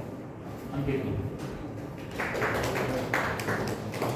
Then we have Prithvi, who has joined last year, September 2023. He has done BTech and MTech in biomedical, and currently he is working as biomedical engineer in system integration and testing. Prithvi. And the last but not least, Varun, our VP Education, who joined last year, 2023, and by profession, he is an HR in automobile industry. Varun. If you know of applause for all the members, then I have. So starting with Varun, bullet train in India, is this right step? Let us look at the broader level. India is the fifth largest economy in the world, and we will be soon the third largest economy by 2028. So we are an ambitious country. We have people who have huge aspirations, and we are building infrastructure keeping that in mind. So whether these are ports, including airports, highways, railways, so we are spending on infrastructure. So bullet train is one step in that direction. So where we are aspiring high to be a developed country by 2047, so we can't be left behind. So this is the step in the right direction. I think this is the way to go, and we keep on investing on such infrastructure to meet the expectations and aspirations of our people. Okay. So as per the bullet train, like India needs a bullet train, because if you look today, there is a lot of development happening in the port side, in the water connectivity, in the road connectivity.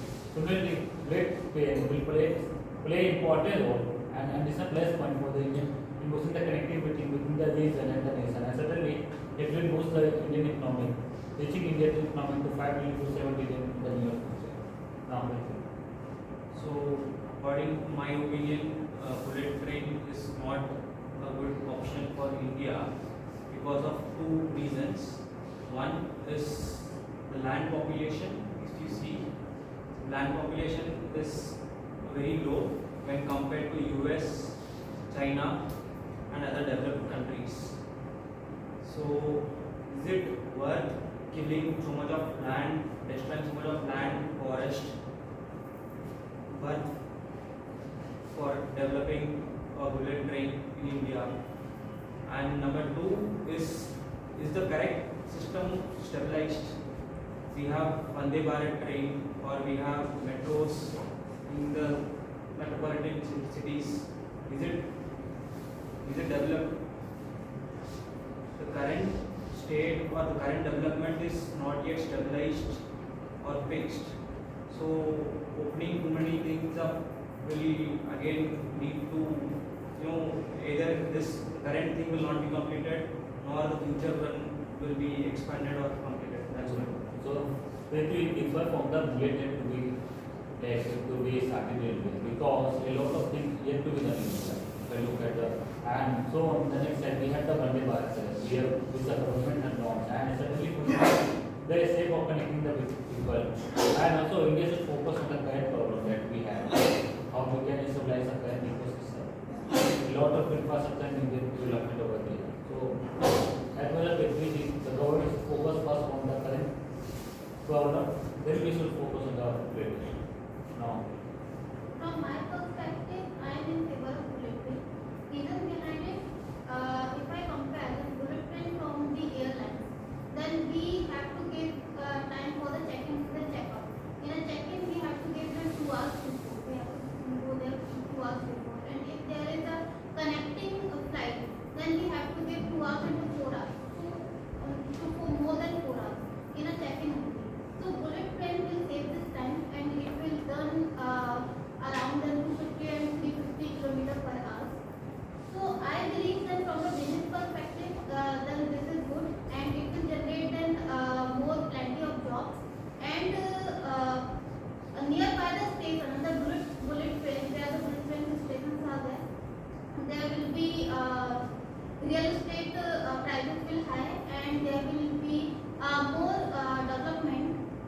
regarding the soft and things. So I believe then bullet train should be promoted with, yeah. So as per the Amrita, the regulation, there should be present in India, should be introduced in India. There are three major factors. First, the job. More jobs will come with the bullet. Second, the real estate development. Because whenever the bullet will go to that area, you can find the real estate development will happen. And the third is the time. The people time they say. Value today, a lot of congestion happening in the air fighters. The limited airport we have to the certain cities. If bullet train come, it will give more time for the people to take safe because the distance travel will the time of the traveling will go down. So now from So hi everyone. So I also think that bullet train is the right step, and although speed is of this making the bullet train is there are a lot of challenges for acquiring land. Also, government had to wait till 2021. Although the project was passed in somewhere in 2014. Yes, there are challenges, but bullet train is made on the half for basically development of the overall country in terms of manufacturing industry as well as tourism. So currently, if we see manufacturing industries are mainly in two or three clustered in two or three areas only. Like you can say, if I talk about automotive sector, it is clustered in this NCR region in 100 kilometers, or in Pune, or in Chennai. So if we create high-speed rail network, we can create many manufacturing industries which can compete with China, like manufacturing giants with China. So we can compete those manufacturing giants only if we improve our supply chains, if we improve our productivity and efficiency. And it is the right step. And considering my concern about my panel discussion, Prithvi, so he was concerned that we are not basically utilizing current infrastructure efficiently. Yes, I agree that current infrastructure also be used efficiently, but this is a parallel project, we can say, because in 2012 we created this one. Let me complete. We created high-speed rail network corporation separately. So these organizations work separately. so as well as that with the coming of the bullet train, the supply chain going to up. And if you look today, and that is necessary if you want to beat China and other developing nations, and want to become India a developing nation. Because and moreover, if you look at the manufacturing in India, it is the new bullet train manufacturing will settle out in India. If you look today, the automobile, how the automobile industry has been set up in India.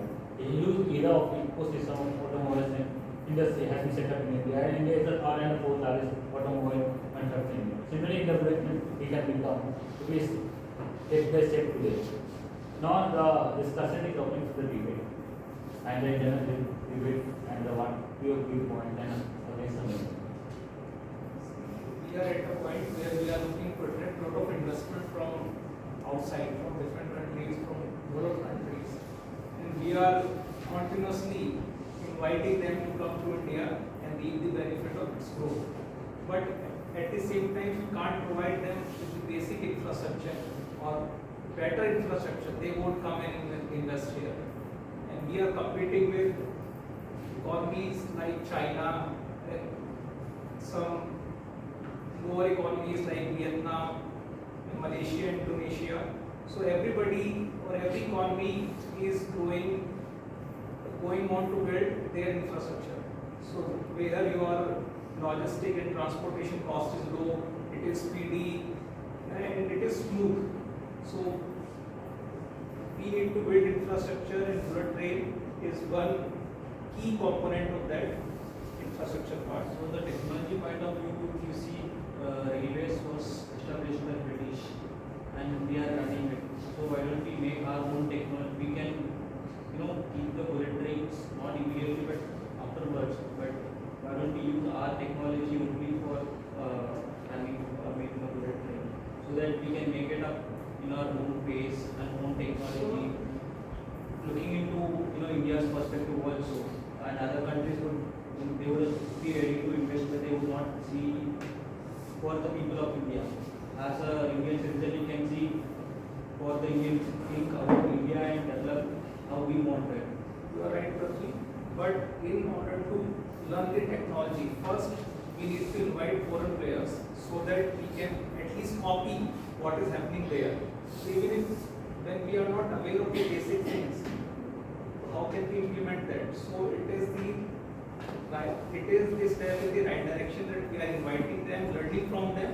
Then Vande Mataram, Vande Bharat is the step in the direction where we are indigenously developing the rail coaches here in India or metro coaches in India. So first we need to learn from them, then implement this. So this one project which we are talking about is Mumbai Ahmedabad high speed rail. It's only one pilot project. We need hundreds of those projects, not single. So even if we are working jointly with Japan, we don't have enough of investment. Actually, the majority of the investment are brought from China. So, providing the Yeah, for how many years? 1 year, 1 50 year. years.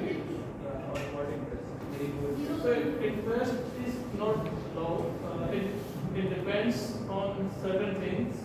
So Japan also plays a role by fluctuating their currency exchanges. So that is different of it. So if we see the current bullet train is need of the hours, so how we are going to implement it, it depends. So for learning, this learning is coming at cost.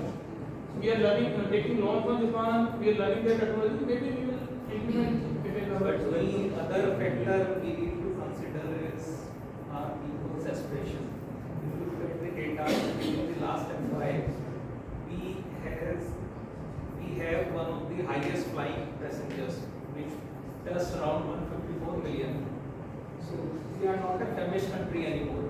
And our younger generation especially is looking for the better experiences. Similarly, if we are from Harjinder and from the automobile industry. If you see during last FY, 60% of the registration of the vehicles belong to SUV class. So we are looking for the premiumization or better experience or luxury experience. So again, we will look up to this bullet train. I want to add one point here. Because in our side, what happens is sometimes if the weather is not good and weather is fluctuating, so we have to cancel our flight. So bullet train we will not face. We will not face because it will be like our metro away from the ground, but it will be then. And you spoke about like if there's any connecting flight 2 hours, 4 hours before. What if bullet train also introduce these routes like 1 hour before departure? I also heard that the railways also going to implement this 1 hour before departure rule, which is currently implemented in the airport. So I have used bullet trains 10 years back in Japan only. So there is no interest in operational management of mainly Japan Railway is quite good, and Japan is helping us in India also.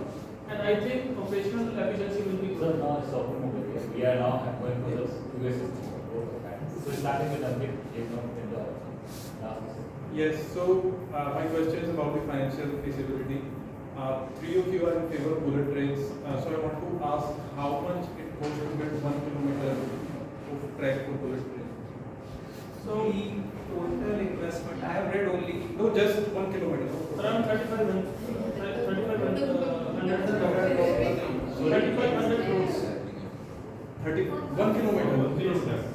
1 kilometer, 35. Around $80 billion per kilometer it was, I read. So this Mumbai and Ahmedabad corridor, it is costing around 1 lakh. 1 lakh crore. So if you measure per kilometer, it will come around 100 crores.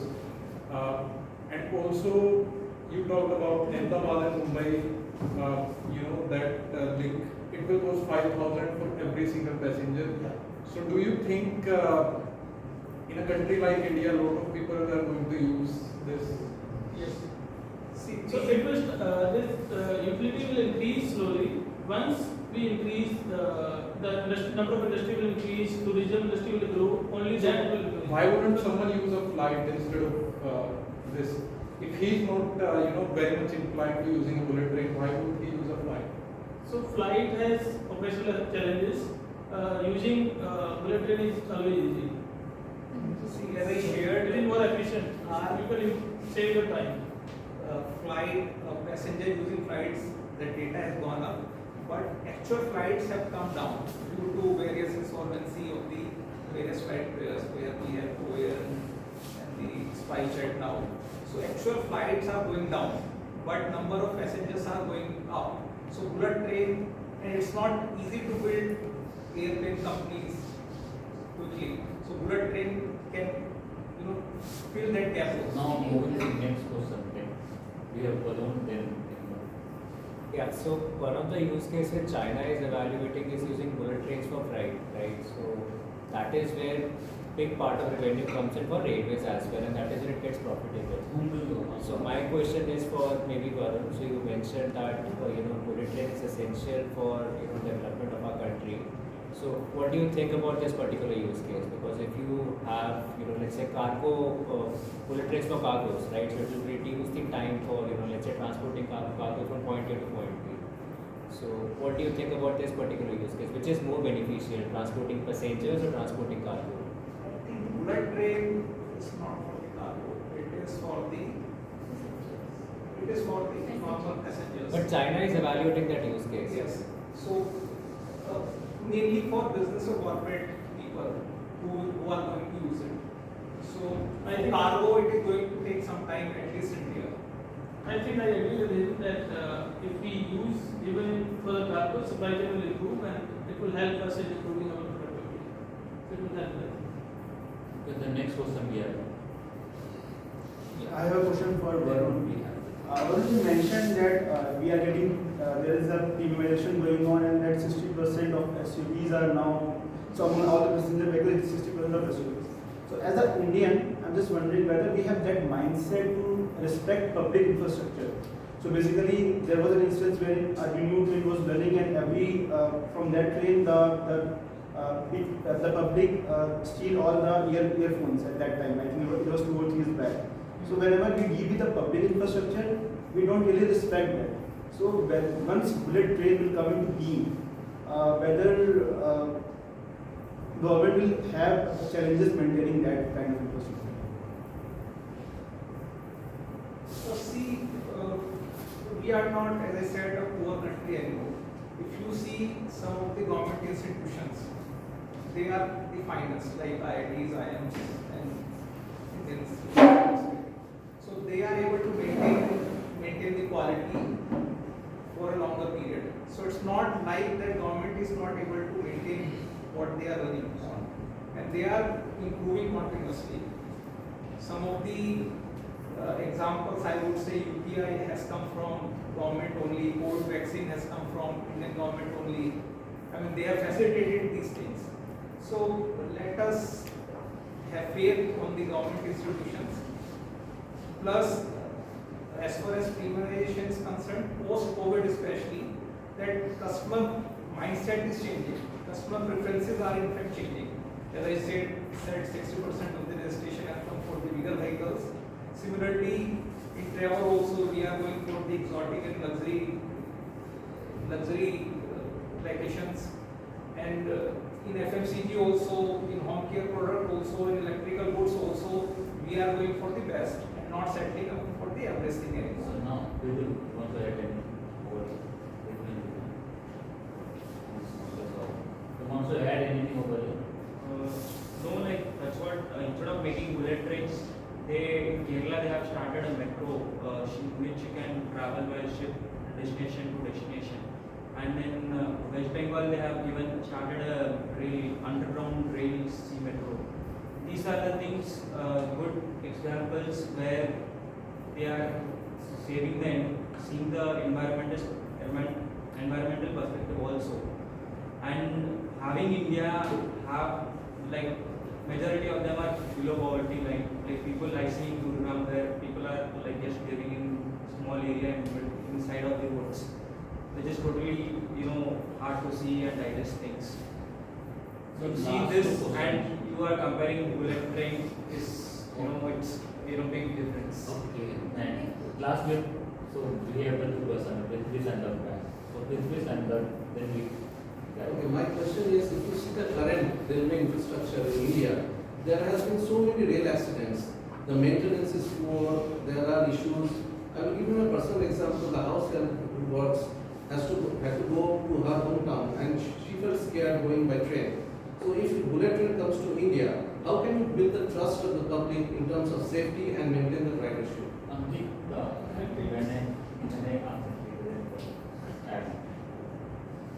as we have developed the metro, then we created that person that from the bus conductors and the autos that we can generate the more facilities and the more trust and the more safety in the metro by doing more by generating then more jobs and more security checkpoints. Then even if you come, then you have to check. You have to give your checking first and then give. So this kind of trust we can create in the people, because in the starting bullet train will not work for we go for the relatives, and this will be mainly for the business class people. But slowly when it develops, it will generate the trust. Like in a flight, then in a starting, then it will only for the business class people and people usually rarely use. But now it is available for all and it is convenient for all. So trust will build slowly. Then this is not the one day work. Then one day we start on bullet train and everyone will trust on the bullet train. Then first it will be attracted by the people who have the vision and who can see the benefits of the bullet train by saving their time, by initiating their wages. And once they have started their journey, then slowly trust will build. And yes, then we have to work on if the bullet train for their step one and the six. Yes. So for safety consideration, it is driven generally by organizational environment. If we see Japan Airways, so over there is, if somebody is crossing even road or in Japan Airways, everybody, they are not talking or they are not looking at the when you train doors, they are also pointing it out. So they are using at a time, they are using two senses. One is eye and one is by pointing fingers. So everybody is using it. We are using two senses at a time. We are more focused. So like that, there are certain rules for safety. If we can, like that, we have made new this organization, High Speed Rail Corporation. If they can implement additional safety measures, there will be mindset change, and we can reduce the safety incidents. The last question we have is from the government with the ticket. To all the panelists who are proposing that it's a good project, my question is around the utilization and success of such projects. So, if you see, it's about whether airline or military. You see, typically first class AC railway fare is either more or comparable to airline fares. Now you are having a bullet train between Ahmedabad and Mumbai. I'm assuming a bullet train fare would be 4 and 5x times the first AC, right? So why would someone prefer to travel through bullet train when they have a cheaper alternative in airline? That is one question. Second, I think there are multiple projects metro projects in India where the project was done to draw political mileage, right? Where cities like Jaipur are examples that utilization is very low, ridership is very low, that these projects are not even making sense or generating return. So how would you answer that? CUT is just an assumption that it will be 4 to 5 times higher than the first class. That's it is not going to happen that no, even what we are proposing, the fares are going to be one way very high compared to even first It will be high, no doubt, but yeah. if it is 4 to 5 times higher, nobody is going to vote it. So it has to be rationalized. Who will rationalize it? The market, then again, who will subsidize it? then it's the taxpayer money subsidized for a project. You thought it's a good project, and then you are subsidizing the airfare. Then how will you get the return? The taxpayer money was paying for. See, such projects have long gestation period. It's not that in 1 or 2 years you are recovering the fund. So like Delhi Metro, when it was started, the ridership was really low. Now connectivity has improved, and you can see yourself. You don't go. You are just carried with the crowd. So that is the kind of crowd we have in the Delhi Metro. Similarly with the aviation industry also. So with time and utility, when you are reducing the gap of traveling by 50%, people of course see the utility and go for such facilities. So we can now sum it up. This is starting with the summarization of the topics. Starting with the implementation. So I feel that bullet train is a right step towards our productivity improvement in terms of railway network, as well as to improve our collaboration, our contribution to the world in terms of manufacturing industries, and it will help create more clusters of manufacturing industries, and also concerned with financial viability. So we can judge, I think, by 2035. So this project anyway will come maybe in 2030. Considering current situation, maybe 2028 or 2030.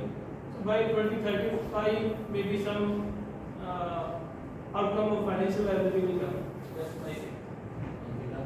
In my opinion, bullet train is right step in terms of development and convenience and economy.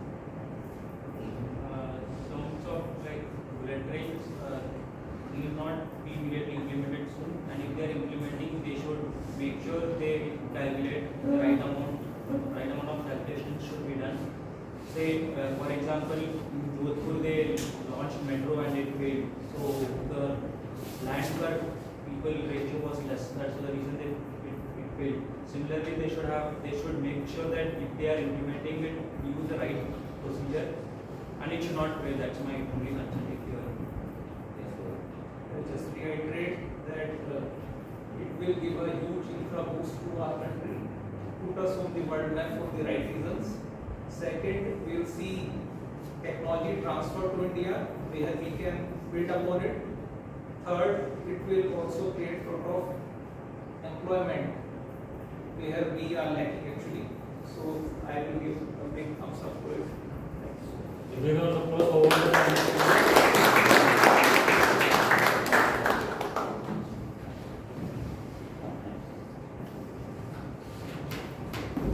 Now the last panel discussion of the today meeting, and the topics that has been assigned is India ready for electric vehicles? If we look today, there are two pictures of that. First, if we look around the world, there is a global warming happening, and along with this, importing petrol, crude oil was allowed to the country. If I talk India only, India import 150 billion plus amount of the crude oil, $150 billion of the crude oil plus. So that is the impact in the economy. But and along with this global warming impact. But if I look at India as of now, India in infrastructure, in the electric vehicle, we do not have the charging system. The cost of electric vehicle is high, and along with this, there is no swapping of the battery.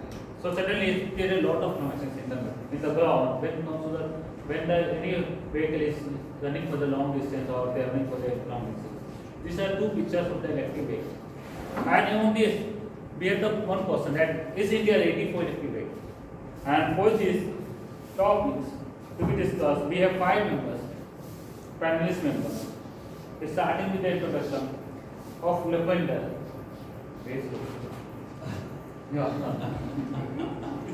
Lavender joined December 2023 last year. He has done BSc and MSc from IIT Kharagpur, and he is currently working as senior manager at American Airlines.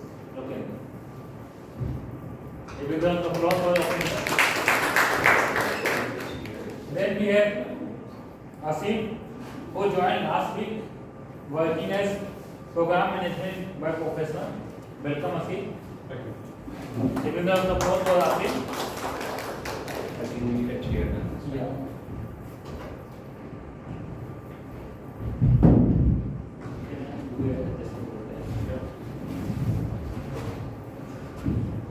Then we have Anurag, who joined us here only 2025, but he has a BTech by and 20 working as data analyst in MNC Corp.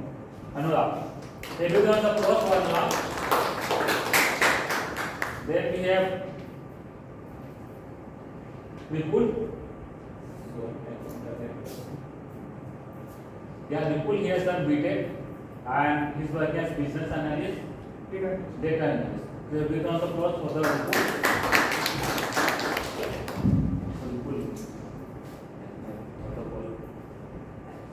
Then we have the Varun Mole, who is also a professional BTech, joined 3 months back in May 2023, and he is on the designation path. Then you say Sorry? on the designation, but yes, I work as a practice director with this. cool. So we on the cross Varun, and we on the cross all the members. We on the cross connect. I just said in the starting of the panelist member that the topic is India ready for electric vehicle? So starting with birth. Okay, so when I was given the topic that is India ready for electric vehicle, so my answer was not a yes, not a no. My answer was it depends, because vehicle is a very big segment, and I think we have a couple of automobile experts also in our audience. So pardon me if I say anything incorrect, but when I look at vehicles, we have multiple type of vehicles. Starting off with two-wheelers, which includes bikes or scooters, then we have three-wheelers, which includes auto rickshaws or cargo tempos, then we have four-wheelers, which has multiple categories: hatchback, SUVs, sedans. Then we have heavy vehicles, the trucks, the buses. It doesn't stop there. We have trains, we have airplanes. So it's a range of vehicles that we are looking at, right? So when I look at if India is ready for EV, my answer is we are already implementing EV at many fronts, right? So if you look at railways, earlier railways used to run on steam, which was powered by coal. Then we switched to diesel locomotive, and now there is massive electrification of railways happening. So there is huge electric vehicle penetration is already there in railways, right? And if I look at some of the lower segments, the two-wheelers or maybe the three-wheelers, that is where the highest penetration is happening. I was fortunately discussing this topic a few weeks back with one of my family friend who owns an automobile showroom. So he happened to mention that the two-wheelers and three-wheelers are the people who are most price sensitive. That's why EV, the biggest value proposition is of course the price, right? Of course the cost to associated to running it. So that is where we are seeing the maximum penetration, right? So if I look at last year's number, more than 60% of new vehicle sales happened for two-wheeler and three-wheeler or electric vehicles. There are challenges, I agree, and my panel will discuss about the challenges as well. I'll not get into that. There are challenges, but towards the end, I would summarize that if India is supposed to go on an electric vehicle transformation, it will not happen overnight. It will be a gradual change. It will go from, just one last one, it will go from being more fossil fuels, heavy focused vehicles to probably, especially for four vehicles, we go to hybrids, and then gradually we'll get into the EV, purely EVs, and by that time we'll develop enough infrastructure. So yeah. So before that topic, so why we need electric vehicle, it is basically like there are two reasons. First, the fossil fuel depleted market, and second is environment impact.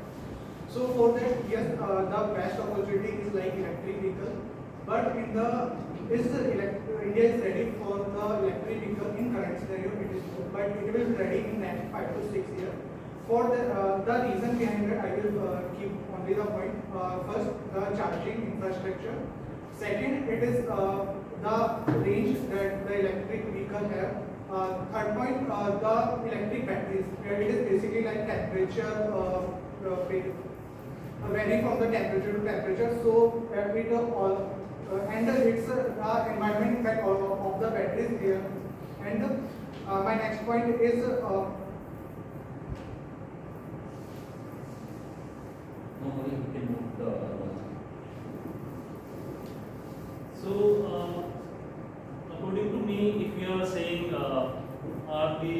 India is Ready for electric vehicle. so are we ready for the electric vehicle?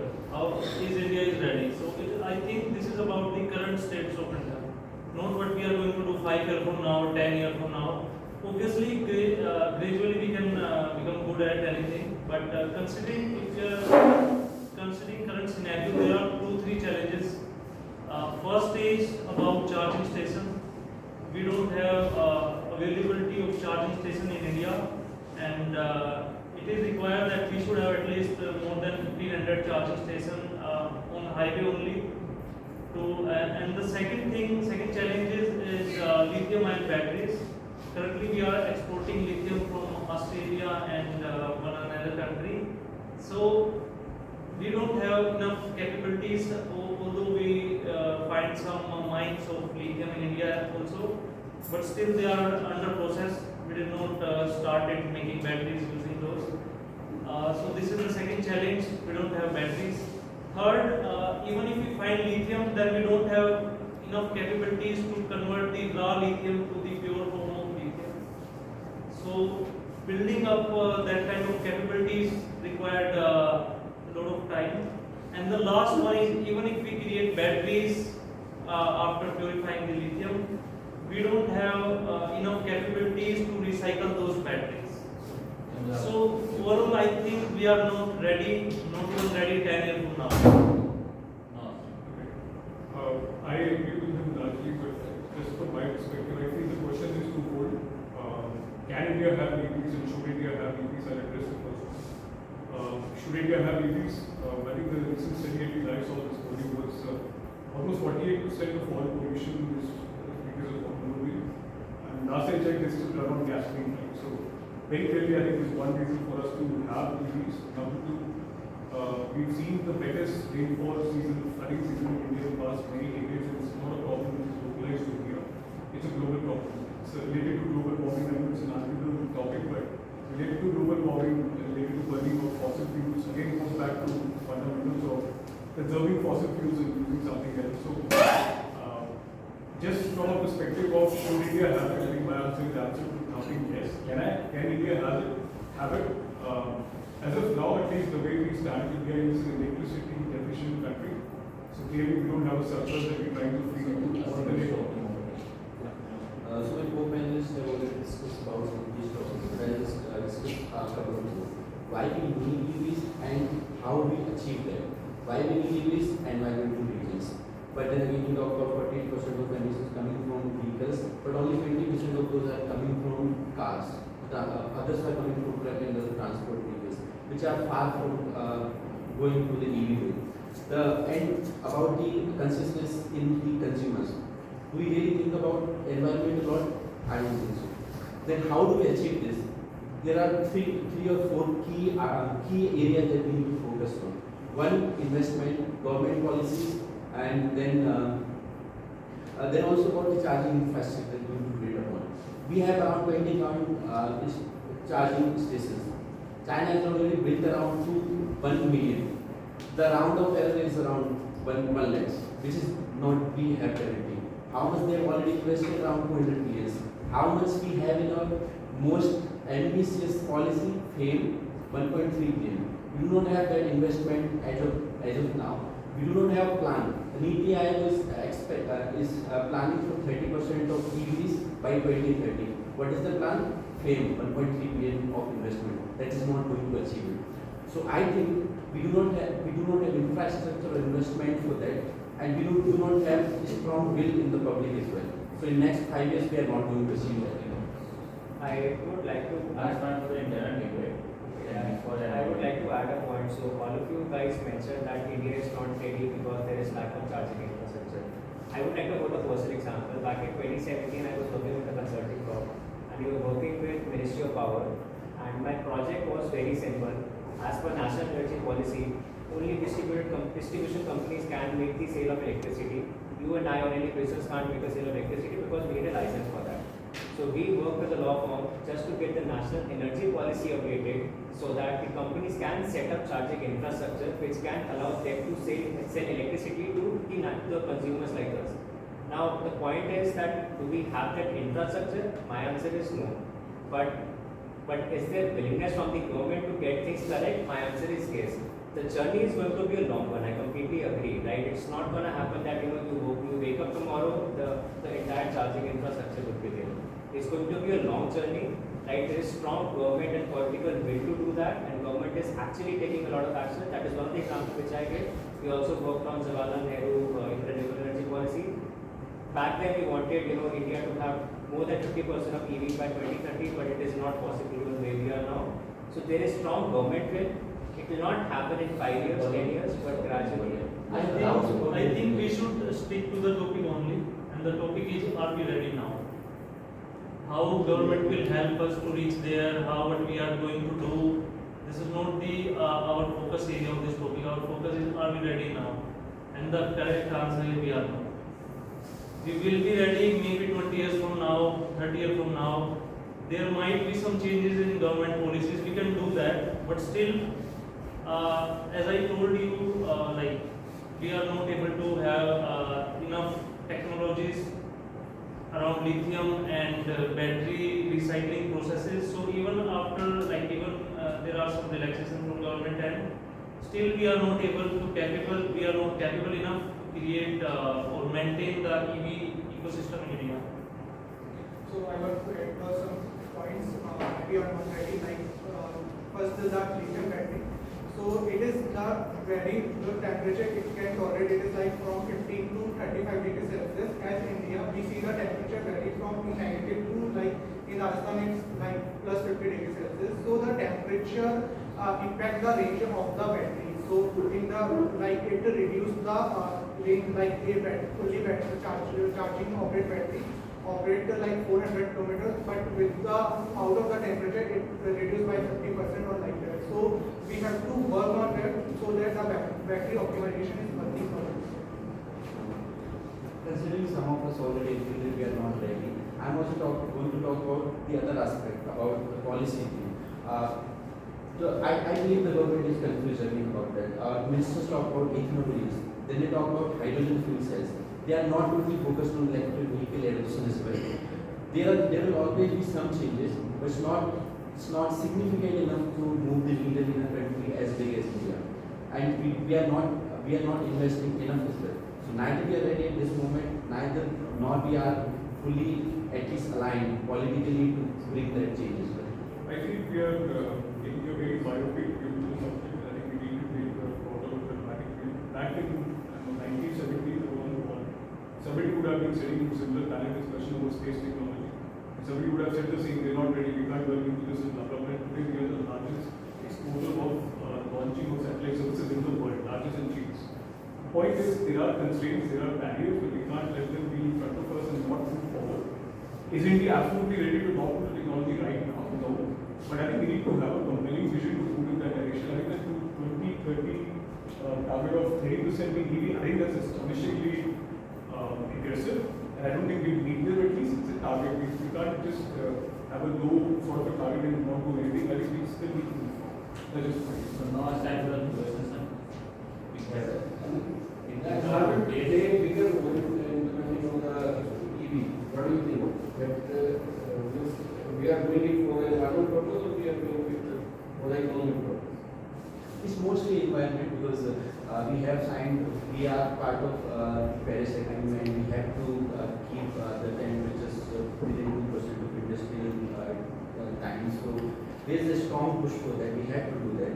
I think there is a strong push because of environment. But there is another perspective to what you said, right? So how do you get the electricity for charging your EV? Is it coming from coal-based power plants, or is it coming from solar power plants? So I think the biggest question that we need to address it, and first we need to change our energy generation policy so that it doesn't make sense for us to use coal-based generated power to fuel EV, because then that will be ironic, right? You're working for the environment and then you're causing harm to the environment. So that is the bigger concern which I think government needs to address that. So now, if you have the one question. So, my question is to Anurag, and I agree with what Asim said very strongly. I agree with him, and Varun also. So, Anurag, you mentioned that the question is whether India is ready now, and the answer is a no.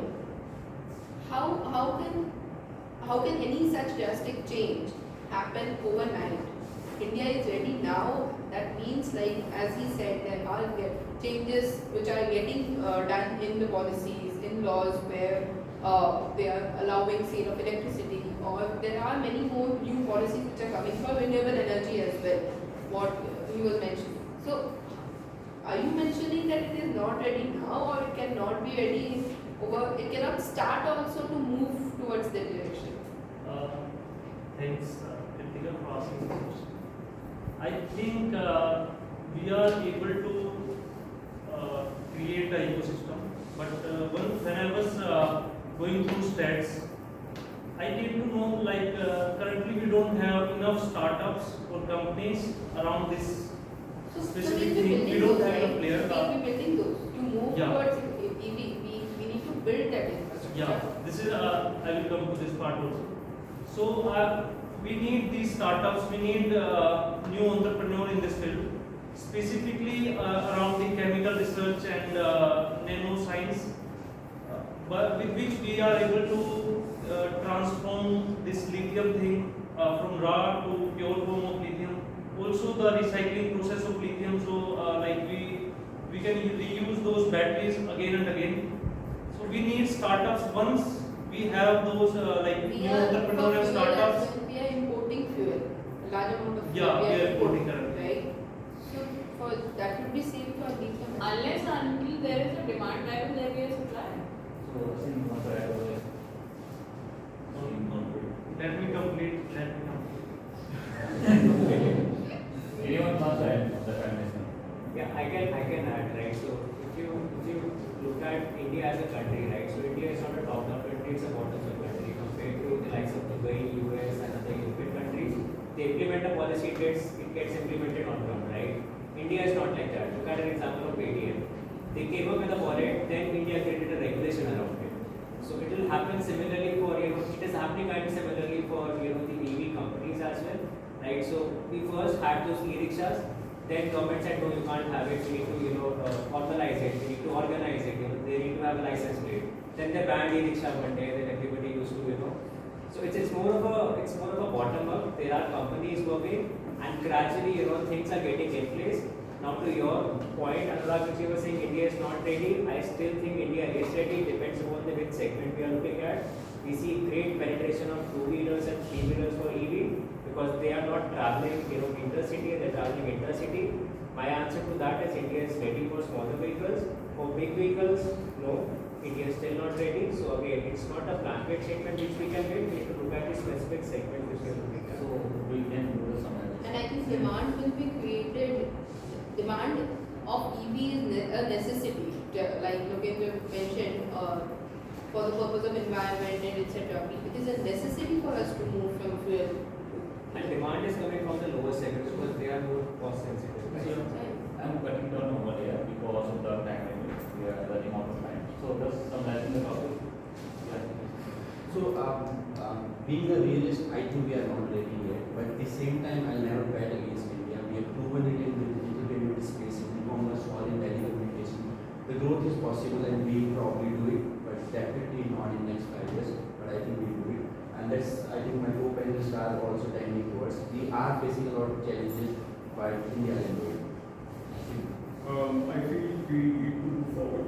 The happiest 3 months for me throughout the year, September, October, July sort of a time frame, and it's not coincidental. It's only if you say quality is much better, it's greener, it's nicer. I want to experience it both for myself and for the generations to come. I think we need to move forward. So as you said about demand and supply, there is demand because government don't allow people to use after 15 years now. So because of that, I can see now demand is generated for EV vehicles. People prefer to put 10-15 lakh more to buy EV vehicles. But as Kritika also wanted to know, will we be able to create those infrastructure? Yes, we will in coming future. Once we have some startups and new entrepreneurs coming in this field and resolve the issues that we have currently, then we will be able to get those things and it will be resolved. So the again, my answer is no, India is not ready, but India has to work on the basic things like on the infrastructure, on the safety issues of electric vehicles and many other things. So once the basic part is ready, then we are ready, so that it cannot burn out the salary, like income of the middle class or lower middle class. So my stance will still remain the same. I'll say it depends on which vehicle segment I looking at. Is India ready for EV for a two-wheeler or three-wheeler segment? My answer is yes. They have necessary opportunities or options to charge their vehicle. Is India ready for EVs for maybe four-wheelers or even beyond? My answer is yes, still slightly behind, right? So it will take some years for us to get to that point where we want to be. There is strong political will, there is strong demand, there is strong supply. I think it's just a matter of time till we see that revolution. Thanks. Thanks everyone.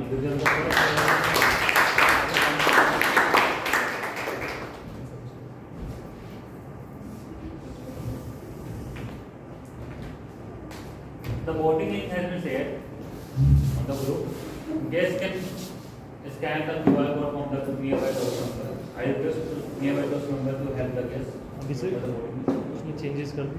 Yeah, changes कर दिया. I'm not the part of that group. So you can scan from the nearby. You can scan. And ma'am सुनो